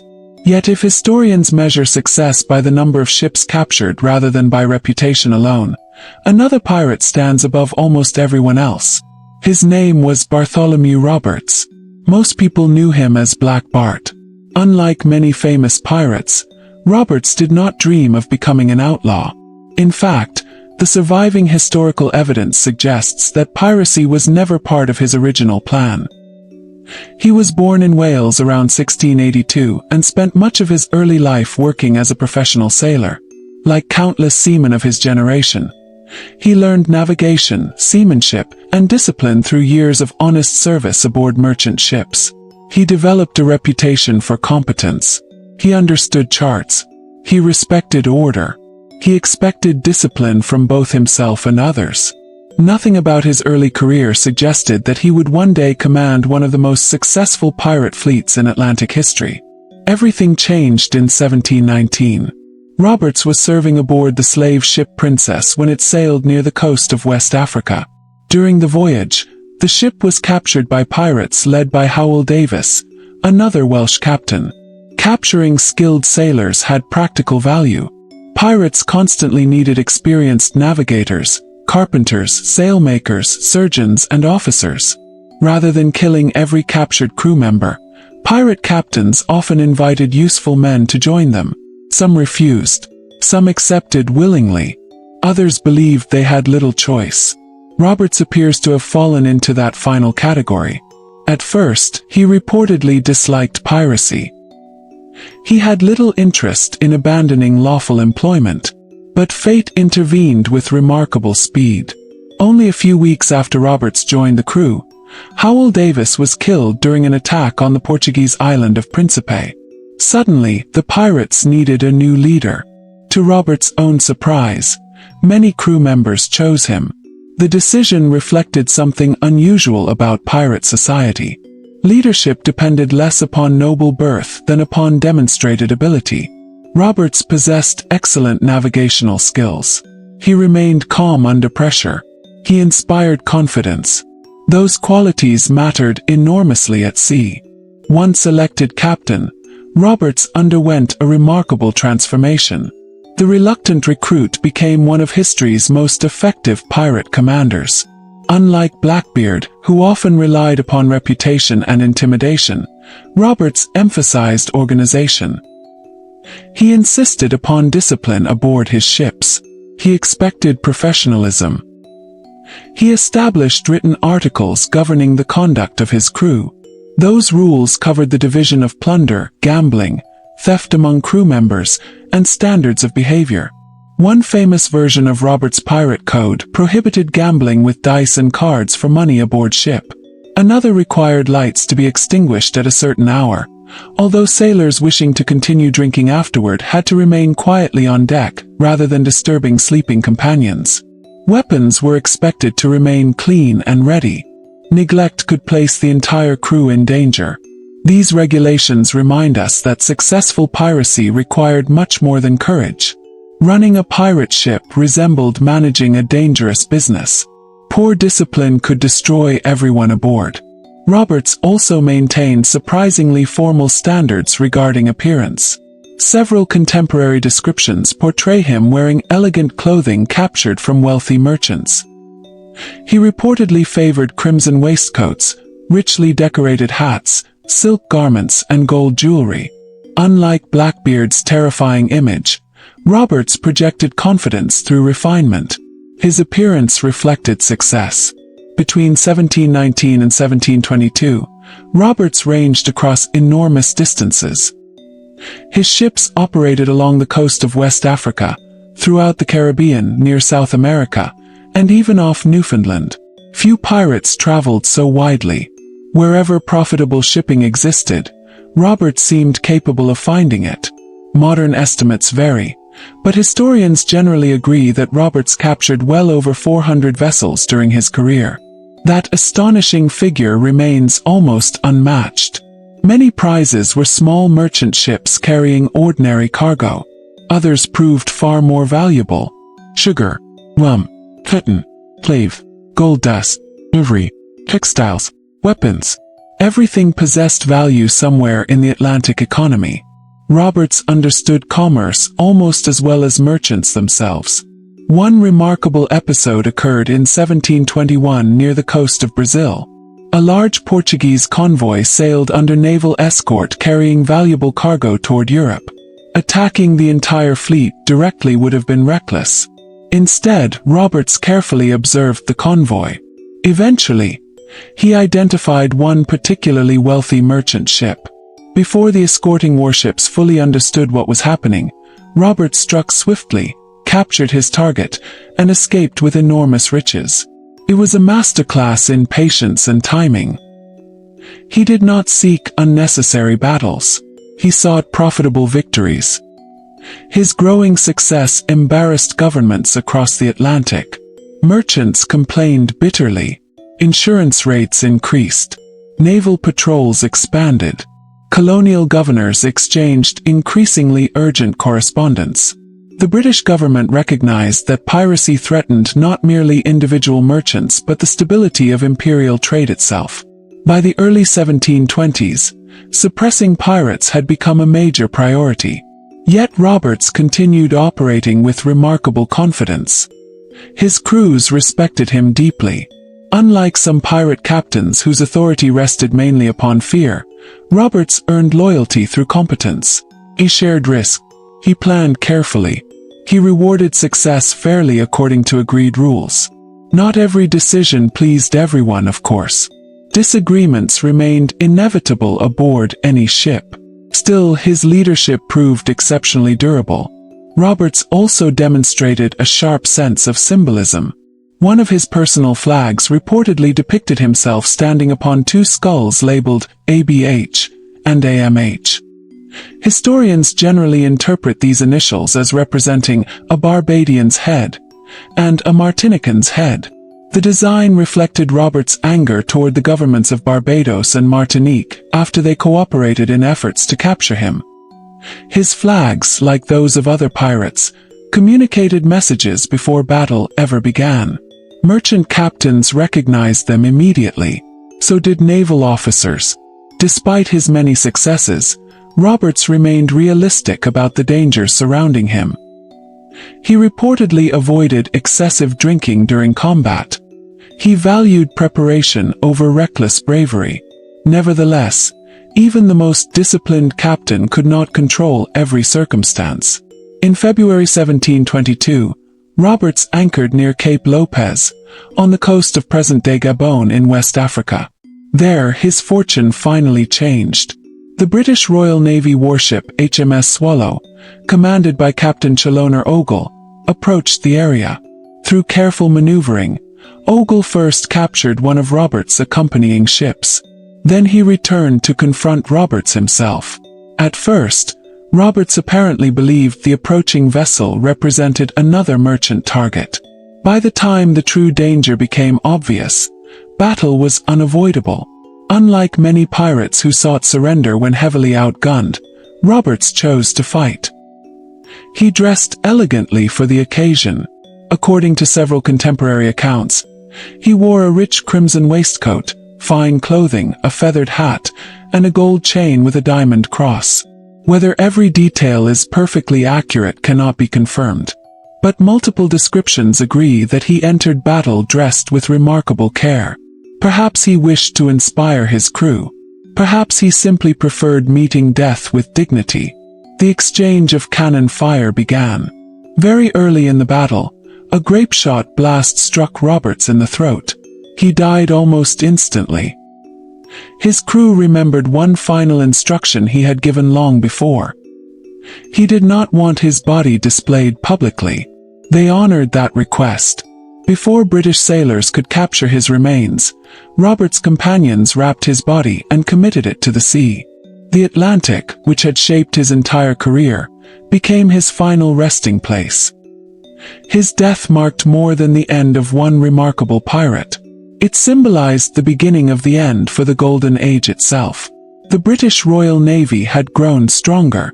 Colonial governments cooperated more closely. Pirate havens became fewer. Experienced captains were dying, accepting pardons, or facing execution. Yet a handful of famous names still remained at sea. Some would leave history not because they captured hundreds of ships, but because their lives challenged expectations in ways that continue to fascinate historians today. Among them were two women whose courage, determination, and extraordinary stories would ensure that the history of Western piracy could never be told as the story of men alone. By the early 1720s, the great pirate fleets that had once seemed almost unstoppable were beginning to shrink. The British Royal Navy expanded its patrols across the Atlantic. Colonial governors exchanged intelligence more efficiently than they had a decade earlier. Merchant convoys traveled with stronger escorts, and former pirate havens found themselves under increasing government control. For many pirates, the sea was becoming a far more dangerous place. Yet history rarely moves in a perfectly straight line. Even as famous captains like Blackbeard and Bartholomew Roberts disappeared from the oceans, several remarkable figures continued to leave their mark. Among them were two women whose names have survived for more than 300 years, not because their pirate careers were the longest, but because their lives challenged nearly every expectation of the early 18th century. Their names were Bonny and Mary Red. Much about Bonny's early life remains uncertain. Most historians believe she was born in Ireland around the end of the 17th century before moving with her family to the province of Carolina in British North America. Contemporary records are incomplete, and later writers often mixed fact with legend, making it difficult to reconstruct every detail with certainty. Even so, surviving evidence suggests that Anne developed a reputation for determination from an early age. She refused to fit comfortably within the expectations society placed upon women of her time. Colonial society expected respectable women to marry, manage households, and remain largely absent from public life, and seemed to prefer a different path. Eventually she married a sailor named James Bonny. The marriage proved unhappy. Later, while living in the Bahamas, Anne met a pirate captain whose colorful clothing became almost as famous as his crimes. His name was John Rackham. History remembers him by another nickname, Calico Jack. The name came from his preference for brightly colored calico fabrics, popular cotton textiles traded throughout the Atlantic world. Compared with Blackbeard's terrifying appearance or Robert's disciplined elegance, Rackham projected a more fashionable image. He was certainly a pirate captain, but historians generally agree that he captured far fewer ships than some of his more famous contemporaries. Ironically, his greatest claim to lasting fame may be the extraordinary people who sailed beside him. Anne Bonny left her husband and joined Rackham's crew. For a woman in the early 18th century, such a decision was almost unimaginable. Life aboard pirate ships was physically demanding, constantly dangerous, and overwhelmingly male.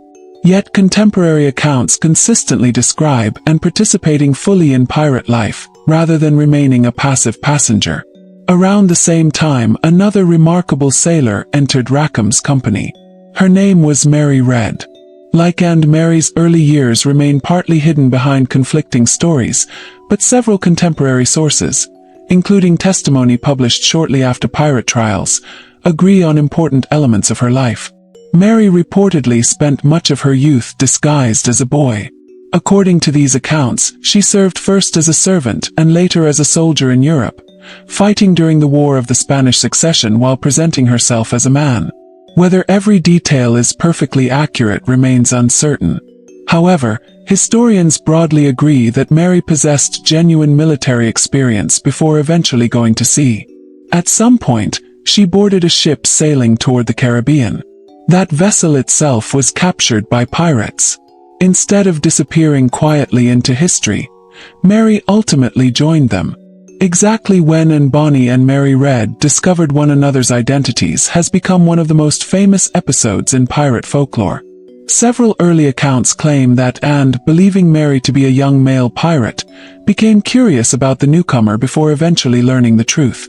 How much of that story reflects historical reality is impossible to prove with certainty. What is well supported is that both women served aboard Rackham's ship and fought alongside the crew. Contemporary witness statements from pirate trials repeatedly mention their courage during combat. One particularly dramatic incident occurred in October 1720. Rackham's ship lay anchored near the coast of Jamaica when Captain Jonathan Barnett, commanding a government vessel, located the pirates. Barnett had been specifically commissioned to hunt them down.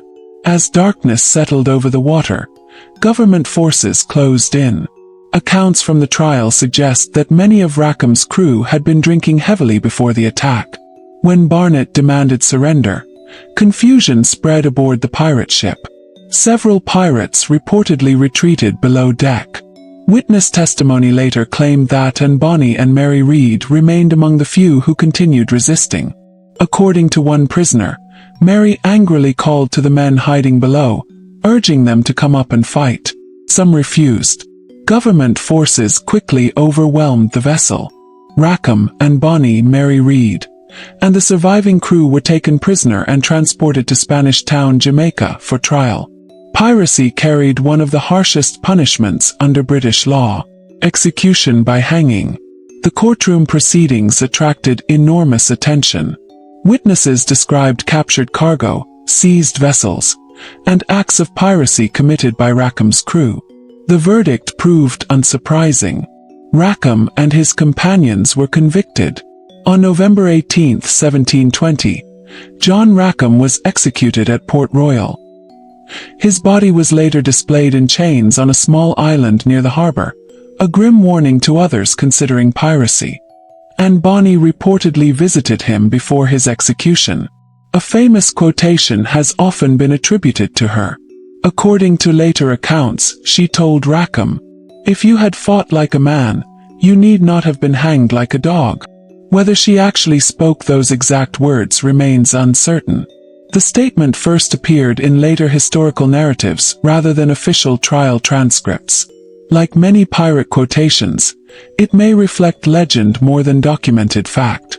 Still, it illustrates how Anne's reputation developed over time, as someone unwilling to accept cowardice, even from those closest to her. Anne and Mary faced execution as well. Yet both revealed that they were pregnant. Under English law, pregnant women could temporarily delay execution through a legal procedure known as pleading the belly. Medical examinations confirmed their pregnancies. The executions were postponed. Mary Read never regained her freedom. She died in prison in Jamaica in 1721, most likely from illness, probably accompanied by complications related to childbirth, although surviving records do not reveal every detail. Anne Bonny's fate remains one of piracy's enduring mysteries. After her sentence was delayed, the historical record grows surprisingly quiet. No reliable document confirms exactly what happened next. Some historians believe influential relatives secured her release. Others suggest she returned to private life under another name. Several popular stories claim she lived for many years afterward, but firm documentary evidence remains limited. Unlike Blackbeard or Roberts, whose deaths were witnessed and recorded, Anne Bonny seems almost to vanish from history. Perhaps that uncertainty explains why her story continues to fascinate readers. The lives of Anne Bonny and Mary Red remind us that piracy was never as simple as the familiar legends suggest. The Atlantic world of the early 18th century brought together people from remarkably different backgrounds. Former soldiers, merchant sailors, enslaved Africans, escaped servants, craftsmen, farmers, and adventurers. Some became respected naval officers. Others became merchants. A small number became pirates. Each choice carried consequences. By the early 1720s, however, those consequences were becoming increasingly severe. Governments had grown tired of tolerating piracy. Royal navies were larger. Colonial officials cooperated more effectively. Rewards for capturing pirates increased. The brief era when outlaws could openly anchor in Nassau and sail almost without fear was coming to an end. The oceans themselves had not changed. The trade routes remained busy. The ships still crossed the Atlantic carrying fortunes in cargo. What had changed was the determination of governments to reclaim control of the sea. And in the years that followed, that determination would steadily bring the golden age of Western piracy to its close. By the middle of the 1720s, something had changed across the Atlantic. The sea itself looked no different. The trade winds still carried ships westward toward the Caribbean before guiding them home across the North Atlantic. Merchant captains still watched dark clouds gathering on distant horizons. Fishermen still left quiet harbors before sunrise. Dockworkers still unloaded barrels of sugar, tobacco, molasses, rum, cotton, timber, and countless other goods that connected Europe, Africa, and the Americas. But beneath that familiar rhythm, piracy was slowly losing the advantage it had enjoyed for nearly 3 decades. Governments had learned from experience. For years, European empires had treated piracy as a temporary nuisance, believing that individual pirate crews could simply be hunted down one by one. History proved otherwise. Every time one captain disappeared, another seemed ready to take his place. Officials gradually realized that defeating piracy required something much larger. They needed to eliminate the conditions that allowed it to flourish. One important change came through stronger naval patrols. The Royal Navy expanded its permanent presence throughout the Caribbean and along the eastern coast of North America. Rather than dispatching ships only after pirate attacks had already occurred, naval squadrons remained stationed in strategic locations year-round. This made an enormous difference. Pirates depended upon freedom of movement. They relied upon surprise. They counted on slow communication between distant colonies. Permanent naval patrols disrupted all 3 advantages. Merchant captains noticed the difference. Convoys became more common. Warships escorted valuable cargo through dangerous waters. Important ports strengthened coastal defenses, while local officials shared reports of suspicious vessels much more quickly than before. Information itself became a powerful weapon. A pirate captain who once could disappear into the Caribbean for months now found governors exchanging detailed descriptions of his ship, crew, sailing habits, and likely destinations. Every successful raid made the next voyage more dangerous. The sea was becoming smaller. Not physically, of course, but politically. Meanwhile, pirate havens steadily disappeared. Earlier in the Golden Age, places like Nassau had offered safe anchorages where pirates could repair ships, recruit new crew members, purchase supplies, and spend captured wealth with relatively little interference. That freedom gradually vanished. In 1718, the British government appointed Woodes Rogers as Royal Governor of the Bahamas. Rogers was an experienced privateer who understood piracy remarkably well because he had spent years sailing dangerous waters himself. He knew pirate tactics. He knew their personalities. Most importantly, he understood that force alone would not solve the problem. When Rogers arrived in Nassau, he brought 2 strategies. The first was forgiveness. The second was punishment. Pirates willing to surrender peacefully could accept the king's pardon and begin new lives. Those refusing the offer would face relentless pursuit. Many accepted the pardon. Some genuinely wished to abandon piracy. Years at sea had left them exhausted. Others feared execution. A few hoped simply to disappear into ordinary colonial life before anyone recognized them. Not everyone believed the promises. Several famous captains rejected the pardon entirely. Some distrusted the government. Others enjoyed piracy too much to surrender. Still others believed they could always escape. Many of them were wrong. As governments reclaimed former pirate refuges, finding safe harbors became increasingly difficult. A pirate ship required constant maintenance. Wooden hulls leaked. Masts cracked. Rigging wore out. Sails tore during storms. Fresh water had to be collected. Food spoiled quickly in tropical heat. Without friendly ports willing to provide repairs and supplies, long-term survival became almost impossible. This practical reality proved just as damaging to piracy as naval battles. A ship cannot remain at sea forever. Sooner or later, every crew must come ashore. Another powerful tool emerged through economics. Governments offered rewards for capturing pirates. Suddenly, helping pirates became less profitable than betraying them. Merchants reported suspicious visitors. Local fishermen shared information. Former allies occasionally revealed hidden anchorages. Trust became increasingly difficult. Some pirate crews even began suspecting one another.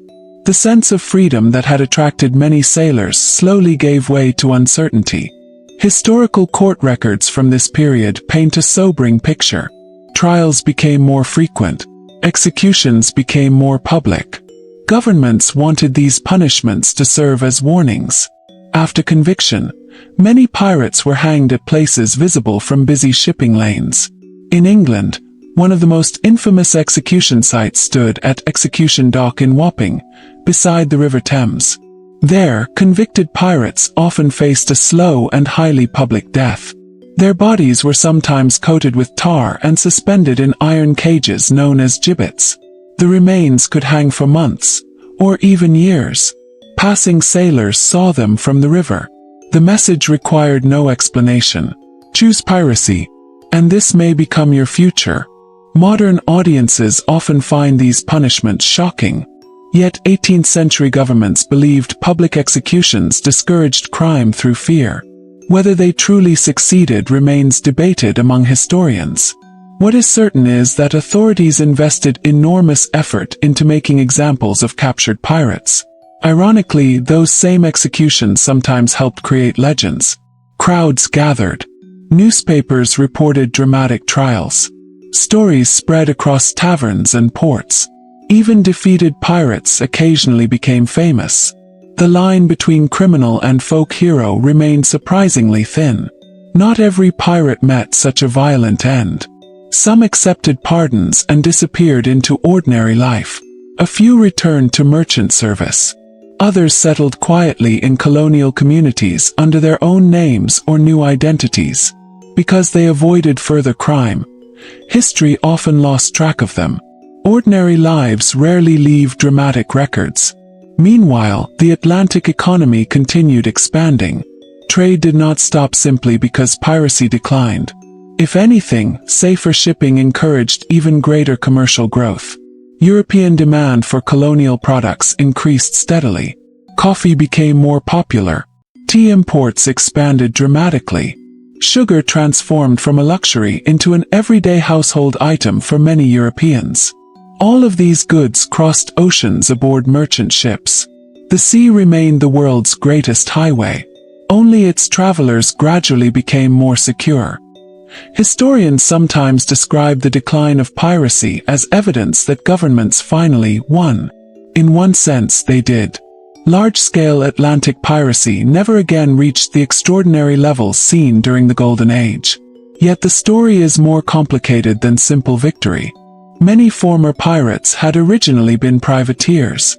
Many had once served their governments faithfully.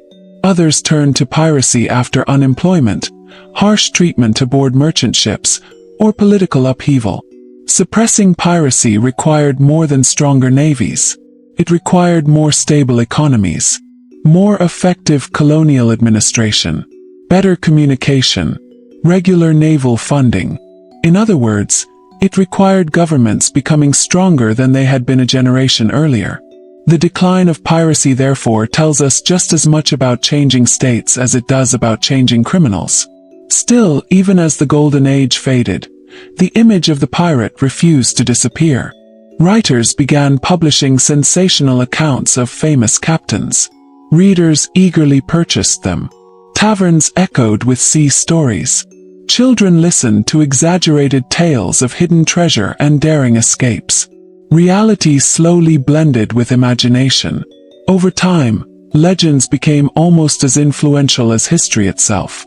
And those legends would eventually shape how future generations, including our own, imagined pirates for centuries to come. By the time the last major pirate captains had disappeared from the Atlantic, something unusual had begun to happen. The real pirates were fading away. The stories were only beginning. History often works this way. The people themselves lived difficult, uncertain lives filled with hunger, fear, exhaustion, and constant danger. Later generations remember only the most exciting moments. The uncomfortable details slowly disappear, replaced by adventure, mystery, and imagination. Western piracy became one of the clearest examples of that transformation. During the 18th century, newspapers eagerly reported pirate trials, executions, and spectacular captures.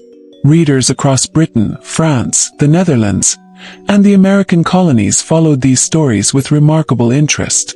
Ports buzzed with rumors whenever another notorious captain appeared on the horizon. Some reports were accurate. Others were wildly exaggerated. Editors understood something that remains true today. People enjoy dramatic stories. One of the most influential books ever written about pirates appeared in 1724, only a few years after the Golden Age had begun to decline. Its title was A General History of the Pyrates. The book was published under the name Captain Charles Johnson. Who that person actually was remains uncertain. Some historians have suggested the famous writer Daniel Defoe, author of Robinson Crusoe, although there is no definitive proof that he wrote it. Others believe Captain Charles Johnson was simply a pseudonym used by another author. Whatever the truth, the book changed pirate history forever. It collected biographies of many famous pirate captains, including Blackbeard, Charles Vane, Calico Jack Rackham, and Bonny, Mary Red, Stede Bonnet, and Bartholomew Roberts. Modern historians continue using the book as an important source. At the same time, they approach it carefully. Some chapters closely match official court records and contemporary documents. Others contain conversations, speeches, and dramatic scenes that cannot be verified. The author almost certainly combined careful research with entertaining storytelling. Even so, the book preserved countless details that might otherwise have disappeared forever. Without it, our understanding of many pirates would be far more limited. As decades passed, pirate stories continued evolving. By the 19th century, writers increasingly emphasized adventure rather than historical accuracy. One novel, in particular, shaped the world's imagination more than almost any other. In 1883, Scottish author Robert Louis Stevenson published Treasure Island. Although entirely fictional, the novel borrowed inspiration from earlier pirate legends. It introduced readers to unforgettable characters such as Long John Silver, perhaps the most famous fictional pirate ever created. Many familiar pirate images entered popular culture through this novel rather than through real history. The treasure map marked with a giant X. The buried chest filled with gold. The one-legged pirate carrying a parrot. The dramatic hunt for hidden fortune. These ideas became so popular that many people eventually assumed they reflected historical fact. In reality, very little evidence suggests that pirates regularly buried enormous treasures. Most stolen goods were sold quickly. Crews expected immediate payment. Ships required repairs. Food had to be purchased. Money buried beneath sand solved none of those problems. The romantic image proved far more durable than reality. Even the famous pirate greeting, "Ahoy, matey," owes more to modern entertainment than historical documentation. Contemporary letters, court records, and witness testimonies reveal sailors speaking in many different ways depending upon nationality, education, and regional dialect. There was never a single pirate language. Real crews included Englishmen, Scots, Irishmen, Welsh sailors, Dutch merchants, French privateers, Africans, indigenous interpreters, and men from countless other backgrounds. Communication aboard ship reflected that remarkable diversity. Another enduring symbol is the Jolly Roger. Today it appears on flags, clothing, toys, sports logos, and films around the world. Yet historians know that pirates used many different flag designs. Some displayed skeletons raising cups. Others carried swords. Some included bleeding hearts. A few used plain black flags with no symbols at all. The skull and crossed bones became famous partly because later artists preferred its simple, unforgettable design. Cinema strengthened those images even further. Throughout the 20th century, pirate films transformed history into adventure for audiences around the world. Sword fights became longer.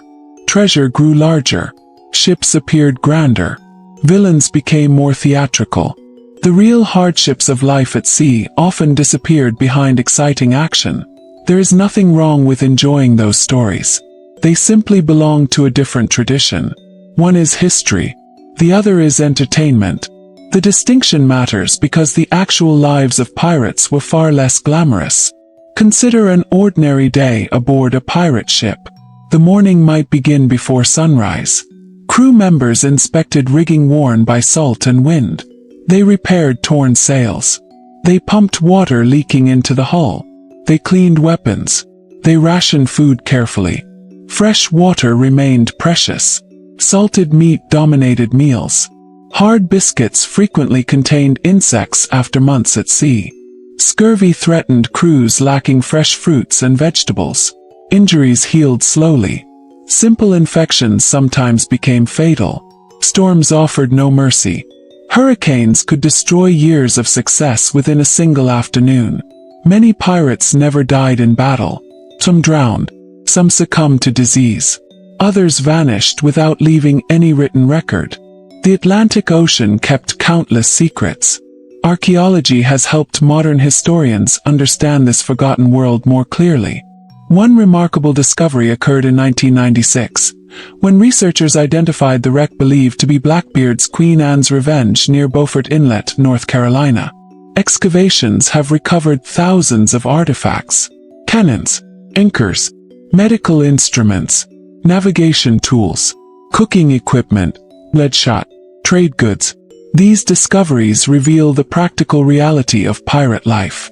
A pirate ship functioned as a floating community. It required skilled craftsmen, navigators, cooks, carpenters, surgeons, and experienced sailors simply to remain operational. Treasure represented only a small part of everyday existence.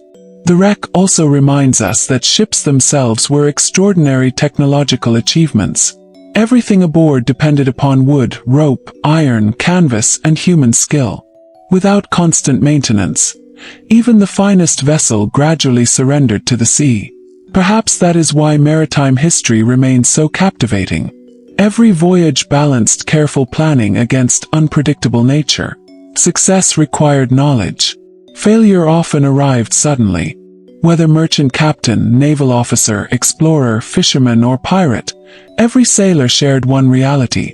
The ocean treated everyone equally. It rewarded experience, punished carelessness. It ignored ambition. As the 18th century progressed, piracy gradually shifted away from the Atlantic world that had created its greatest legends. The great era of Blackbeard, Roberts, Bonny, Reed, and Rackham had ended. Yet piracy itself did not disappear from human history. Instead, it adapted. New regions, new political conflicts, new opportunities. The methods changed. The oceans remained the same. And while the famous Golden Age became a memory, the long relationship between commerce and piracy continued wherever valuable ships crossed open water, reminding every generation that the struggle between trade and theft is almost as old as seafaring itself. As the 18th century moved toward its close, the Atlantic no longer resembled the world that had allowed the Golden Age of piracy to flourish. The transformation had not happened overnight. It came through hundreds of small changes that, together, reshaped life at sea. Governments invested more consistently in permanent navies. Colonial administrations became more organized. Merchant companies developed larger trading networks, and communication between ports improved steadily. A captain arriving in Kingston, Boston, Cadiz, or London could often find reports describing suspicious vessels that only a few years earlier might have vanished without a trace. The oceans themselves had not become smaller. Human organization had become stronger. For merchants, this meant greater confidence. Insurance companies expanded their businesses because voyages became more predictable. Investors grew more willing to finance expensive expeditions across the Atlantic and beyond. Ports became busier than ever before as global commerce connected Europe, Africa, Asia, and the Americas on a scale unimaginable only 2 centuries earlier. Trade increasingly became the lifeblood of expanding empires. Sugar from the Caribbean sweetened tea in London. Coffee from the Americas filled cafes across Europe. Cotton supplied growing textile industries. Tea from Asia reached households throughout Britain. Silk, porcelain, spices, tobacco, timber, furs, and manufactured goods crossed oceans in astonishing quantities. Every cargo represented thousands of individual lives. Farmers harvested crops. Dockworkers loaded barrels. Shipwrights built vessels. Sailmakers stitched canvas. Blacksmiths forged anchors and nails. Merchants negotiated contracts. Sailors endured months at sea. By the time a single barrel of sugar reached a dinner table in Europe, countless people had already played a role in its journey. Pirates had once interrupted that enormous chain. Now they struggled even to survive within it. This changing world also witnessed remarkable advances in navigation. During the 17th century, many captains still estimated longitude with considerable uncertainty. Latitude could be measured reasonably well using the sun or stars, but determining east-west position across the open ocean remained one of navigation's greatest challenges. Ships occasionally missed entire islands. Some wrecked themselves on unseen reefs simply because their calculations proved inaccurate. The search for a solution became one of the great scientific efforts of the 18th century. That effort eventually led to one of history's most important inventions, the marine chronometer. English clockmaker John Harrison spent decades developing increasingly accurate timepieces capable of functioning aboard rolling ships despite changing temperatures and humidity. By comparing the precise time at a known location, such as Greenwich, with a local noon observed at sea, navigators could calculate longitude far more accurately than ever before. It was a revolutionary achievement. Suddenly, voyages became safer. Charts improved. Trade routes grew more reliable. Better navigation also made it more difficult for pirates to disappear among poorly mapped coastlines. Knowledge itself strengthened maritime security. Shipbuilding advanced as well. The elegant wooden sailing ships of the late 18th century were generally stronger, faster, and more efficient than many vessels used during the early years of the Golden Age. Copper sheathing beneath hulls reduced the growth of marine organisms that slowed ships over long voyages. Improved rigging increased maneuverability. Naval artillery became more standardized. Merchant captains benefited from every one of these developments. So did the navies protecting them. Yet despite these improvements, the sea never became completely safe. Storms still arrived without mercy. Fire remained a constant danger aboard wooden ships carrying gunpowder. Collisions occurred. Disease spread during long voyages. Shipwrecks claimed lives every year. The ocean continued reminding humanity that technology could reduce risk but never eliminate it entirely. Meanwhile, memories of the famous pirates slowly settled into folklore. In coastal villages throughout Britain and Ireland, older sailors repeated stories to younger generations. Some tales described Blackbeard's terrifying appearance. Others spoke of Bartholomew Roberts' remarkable discipline or Bonny's courage. With every retelling, details changed slightly. An ordinary escape became miraculous. A brief fight grew into a legendary battle. A small treasure became an enormous fortune. This process is natural. Oral storytelling has always blended memory with imagination. Historians therefore approach such traditions carefully. Legends often preserve important truths, even when individual details become exaggerated. One recurring legend concerns buried treasure. Nearly every coastline associated with piracy eventually develops stories about hidden chests waiting beneath lonely beaches or beneath ancient oak trees. Treasure hunters searched islands throughout the Caribbean, the eastern coast of North America, and parts of Europe. Some excavated caves. Others explored remote coves. most found nothing. That should not surprise us. Real pirate economics rarely encouraged burying wealth. Captured cargo usually consisted of goods that spoiled, wore out, or needed immediate sale. Sugar dissolved. Food rotted. Cloth deteriorated. Livestock required care. Even precious metals were generally divided among crews soon after successful voyages. The practical demands of life at sea left little reason to hide fortunes underground for years. Perhaps the greatest buried treasure was not gold at all. It was knowledge. Every experienced captain carried a mental map built over decades. He remembered dangerous reefs invisible at high tide. He recognized changing winds by the shape of distant clouds. He knew which harbors offered fresh water, which islands contained safe anchorages, and which coastlines should be avoided after dark. That knowledge could never be buried in a chest. It existed only in human memory. When an old sailor died, an entire lifetime of experience often disappeared with him. Fortunately, many navigators recorded observations in journals, charts, and logbooks. These documents survive in archives today, allowing historians to reconstruct voyages that would otherwise have vanished completely. Reading such records reveals something striking. Most sailors wrote surprisingly little about romance or adventure. Instead, they recorded winds, courses, repairs, food supplies, crew illnesses, cargo inventories, weather. Life at sea demanded attention to practical details. The smallest mistake could become fatal. That quiet reality contrasts sharply with later fictional pirates endlessly chasing treasure. In truth, successful seamen, whether honest merchants or notorious pirates, spent far more time worrying about leaking hulls than glittering gold. As the 19th century approached, steam power began appearing alongside traditional sailing vessels. The change happened gradually. Early steamships did not immediately replace graceful sailing ships crossing the Atlantic. For many decades, both technologies operated together. Even so, the direction of history had become clear. Wind alone would no longer rule the world's oceans forever. Steam engines promised greater reliability. Schedules became easier to maintain. Ships no longer depended entirely upon favorable winds. This technological revolution further reduced opportunities for traditional piracy. The Romantic age of wooden sailing ships slowly gave way to the industrial world. Looking back across centuries, the entire history of Western piracy reveals a remarkable pattern. Pirates rarely created history on their own. Instead, they emerged wherever larger historical forces created opportunity. Wars trained experienced sailors. Peace left many unemployed. Expanding trade created valuable targets.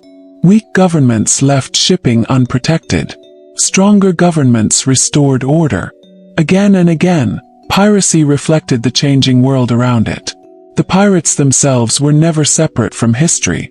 They were products of it. And as our journey approaches its final chapter, one question remains. What lasting legacy did these men and women truly leave behind? Was it treasure, fear, adventure, or something far more complicated that still shapes how we imagine the sea today? As our journey draws closer to its final harbor, it becomes easier to see that the history of Western piracy is not simply the story of criminals chasing treasure across distant seas. It is the story of a changing world. From the earliest raiders in the ancient Mediterranean to the famous captains of the Caribbean, piracy followed the same currents that carried merchants, explorers, soldiers, missionaries, and settlers. Wherever commerce expanded, pirates eventually appeared. Whenever governments weakened, piracy flourished. And whenever states invested enough ships, money, and determination to protect trade, piracy slowly retreated. The pattern repeated itself across more than 2,000 years. That is perhaps the greatest lesson history offers. Pirates rarely created opportunities. They recognized them. Looking back across the centuries, another truth becomes equally clear. Most pirates were not born into piracy. Many began as ordinary sailors. Some learned their trade aboard merchant vessels carrying legal cargo around Europe. Others served in powerful navies during long wars between competing kingdoms. Many had crossed the Atlantic countless times before ever attacking another ship. They understood winds because they had spent years studying them. They understood navigation because their survival depended upon it. They understood ships because they had repaired leaking hulls, climbed icy rigging, and endured storms that threatened to destroy everything around them. When peace arrived and employment disappeared, some men returned quietly to honest work. Others did not. Their decisions changed not only their own lives but the lives of everyone unfortunate enough to cross their path. For the victims, piracy meant something very different from the legends that later generations would celebrate. Imagine a merchant family waiting in Bristol for a ship carrying an entire year's investment. Months pass. No vessel appears. Eventually another captain arrives with devastating news. The ship was captured. The cargo was gone. Several crew members were killed. Others disappeared forever. Behind every successful pirate raid stood people whose names never entered famous history books. Merchants ruined by financial loss. Families grieving husbands and sons. Dockworkers left without wages because expected cargo never arrived. Colonial settlements facing shortages after supply ships vanished. These quieter stories deserve remembering alongside the famous captains. History becomes more complete when we remember everyone involved. The pirates themselves also paid heavy prices. Very few grew old. Many died in battle. Others drowned during hurricanes or shipwrecks. Disease spread relentlessly aboard crowded wooden ships. Scurvy, malaria, yellow fever, dysentery, and infected wounds claimed lives that enemy weapons never touched. Those who survived long enough to face trial frequently ended their lives beneath the gallows. Even the most successful pirate careers usually lasted only a handful of years. The freedom they sought often proved painfully brief. Yet despite those harsh realities, piracy left an influence that extended far beyond the 18th century. Naval strategy changed because governments recognized the importance of maintaining permanent fleets during peacetime. International cooperation slowly improved as colonies shared intelligence about suspicious ships. Insurance systems developed to reduce financial risks associated with maritime trade. Port defenses expanded. Navigation became more accurate. Merchant convoys grew more organized. In an indirect way, piracy helped encourage many of the institutions that eventually made global commerce more secure. The struggle between pirates and governments accelerated improvements that benefited generations of sailors. The cultural legacy proved just as lasting. Few historical figures have inspired as many novels, paintings, stage plays, films, television series, and children's stories as pirates. The image has become instantly recognizable almost everywhere in the world. Black flag, a weathered sailing ship, a wooden peg leg, talking parrot, treasure map. Most of these familiar symbols owe as much to writers and artists as they do to historical evidence. Reality and imagination gradually became impossible to separate. Perhaps that blending explains why pirates continue capturing our attention. They represent freedom, rebellion, danger, adventure, greed, courage, violence, independence, and uncertainty all at once. Different generations have interpreted them differently. Victorian writers often portrayed pirates as thrilling villains. Modern historians tend to examine them within the larger contexts of empire, commerce, naval warfare, and the Atlantic slave trade. Neither perspective completely replaces the other. One belongs to literature. The other belongs to history. Both continue shaping how we think about the past. Archaeology continues adding new pieces to that story. Shipwrecks resting beneath layers of sand still preserve cannons, anchors, navigational instruments, personal belongings, medical equipment, cooking utensils, trade goods, and countless ordinary objects that rarely appear in adventure novels. These discoveries remind us that pirate ships were workplaces before they became legends.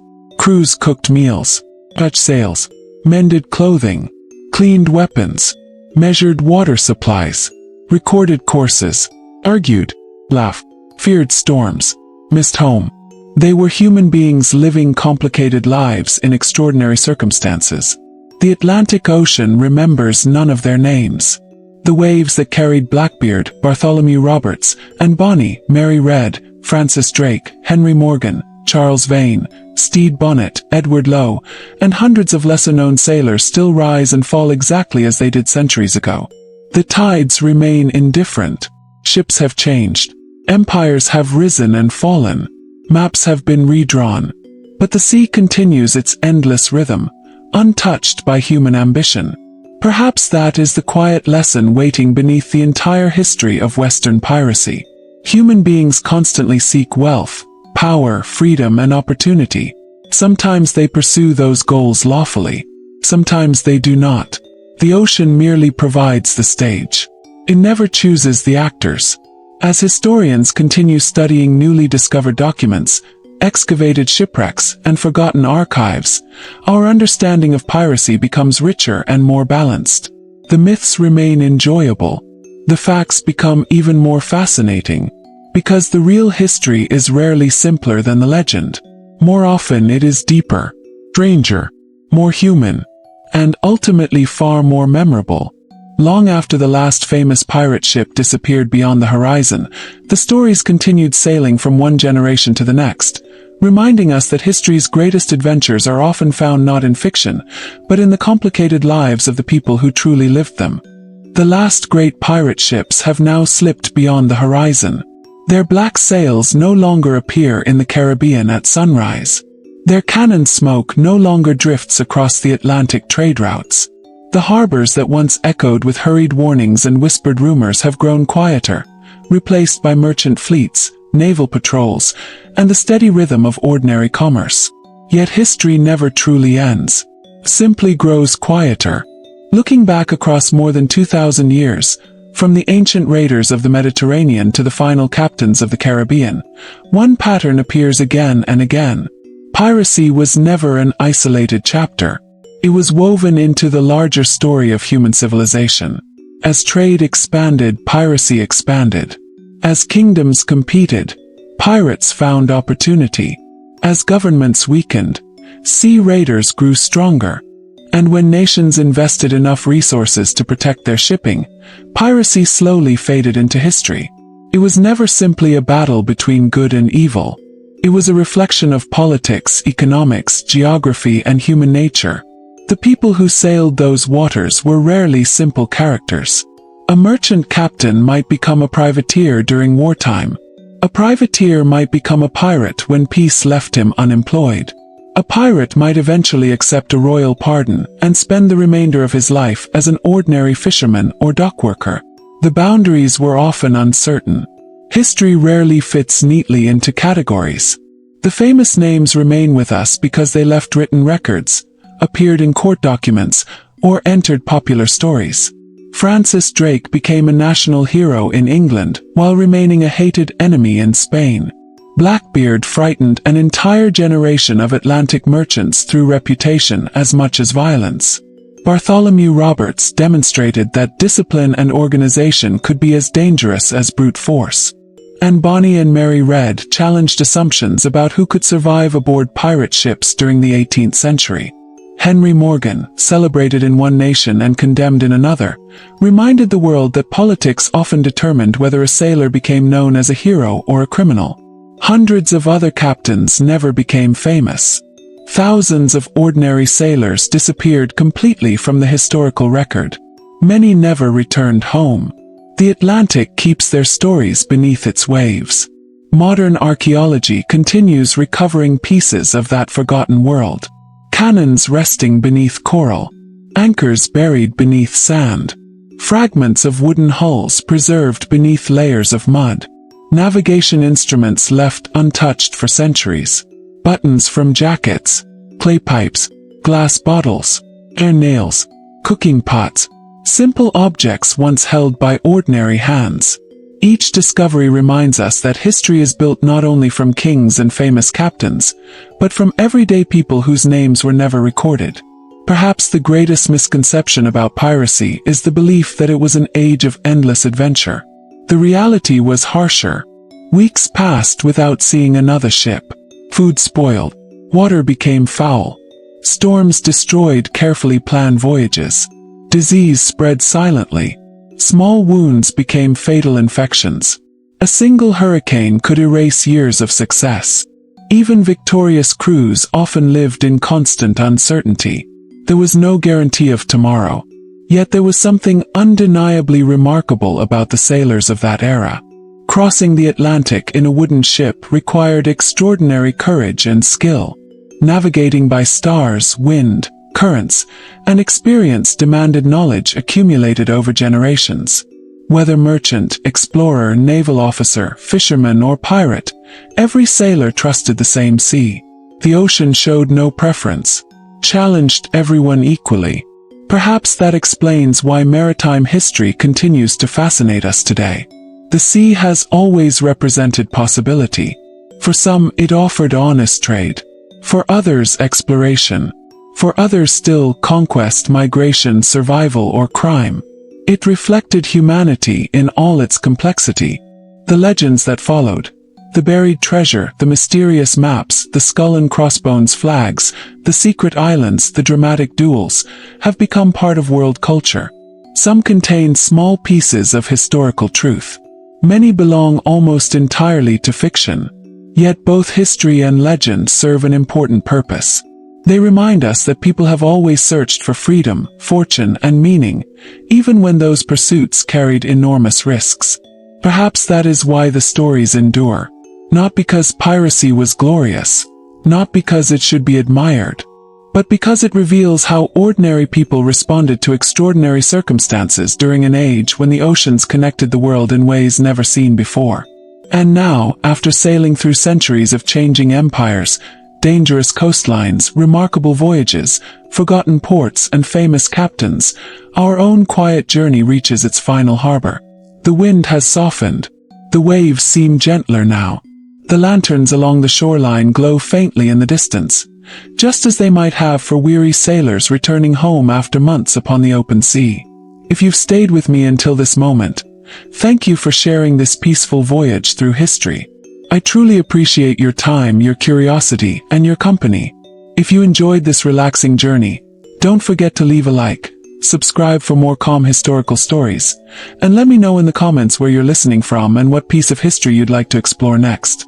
I always enjoy reading your messages from around the world. And now, as our voyage comes to an end, let your breathing become slow and comfortable. Feel the weight of the day gently slipping away. Imagine the soft sound of waves meeting an old wooden harbor, the quiet creak of ships resting safely at anchor, and a cool night breeze moving peacefully across the water.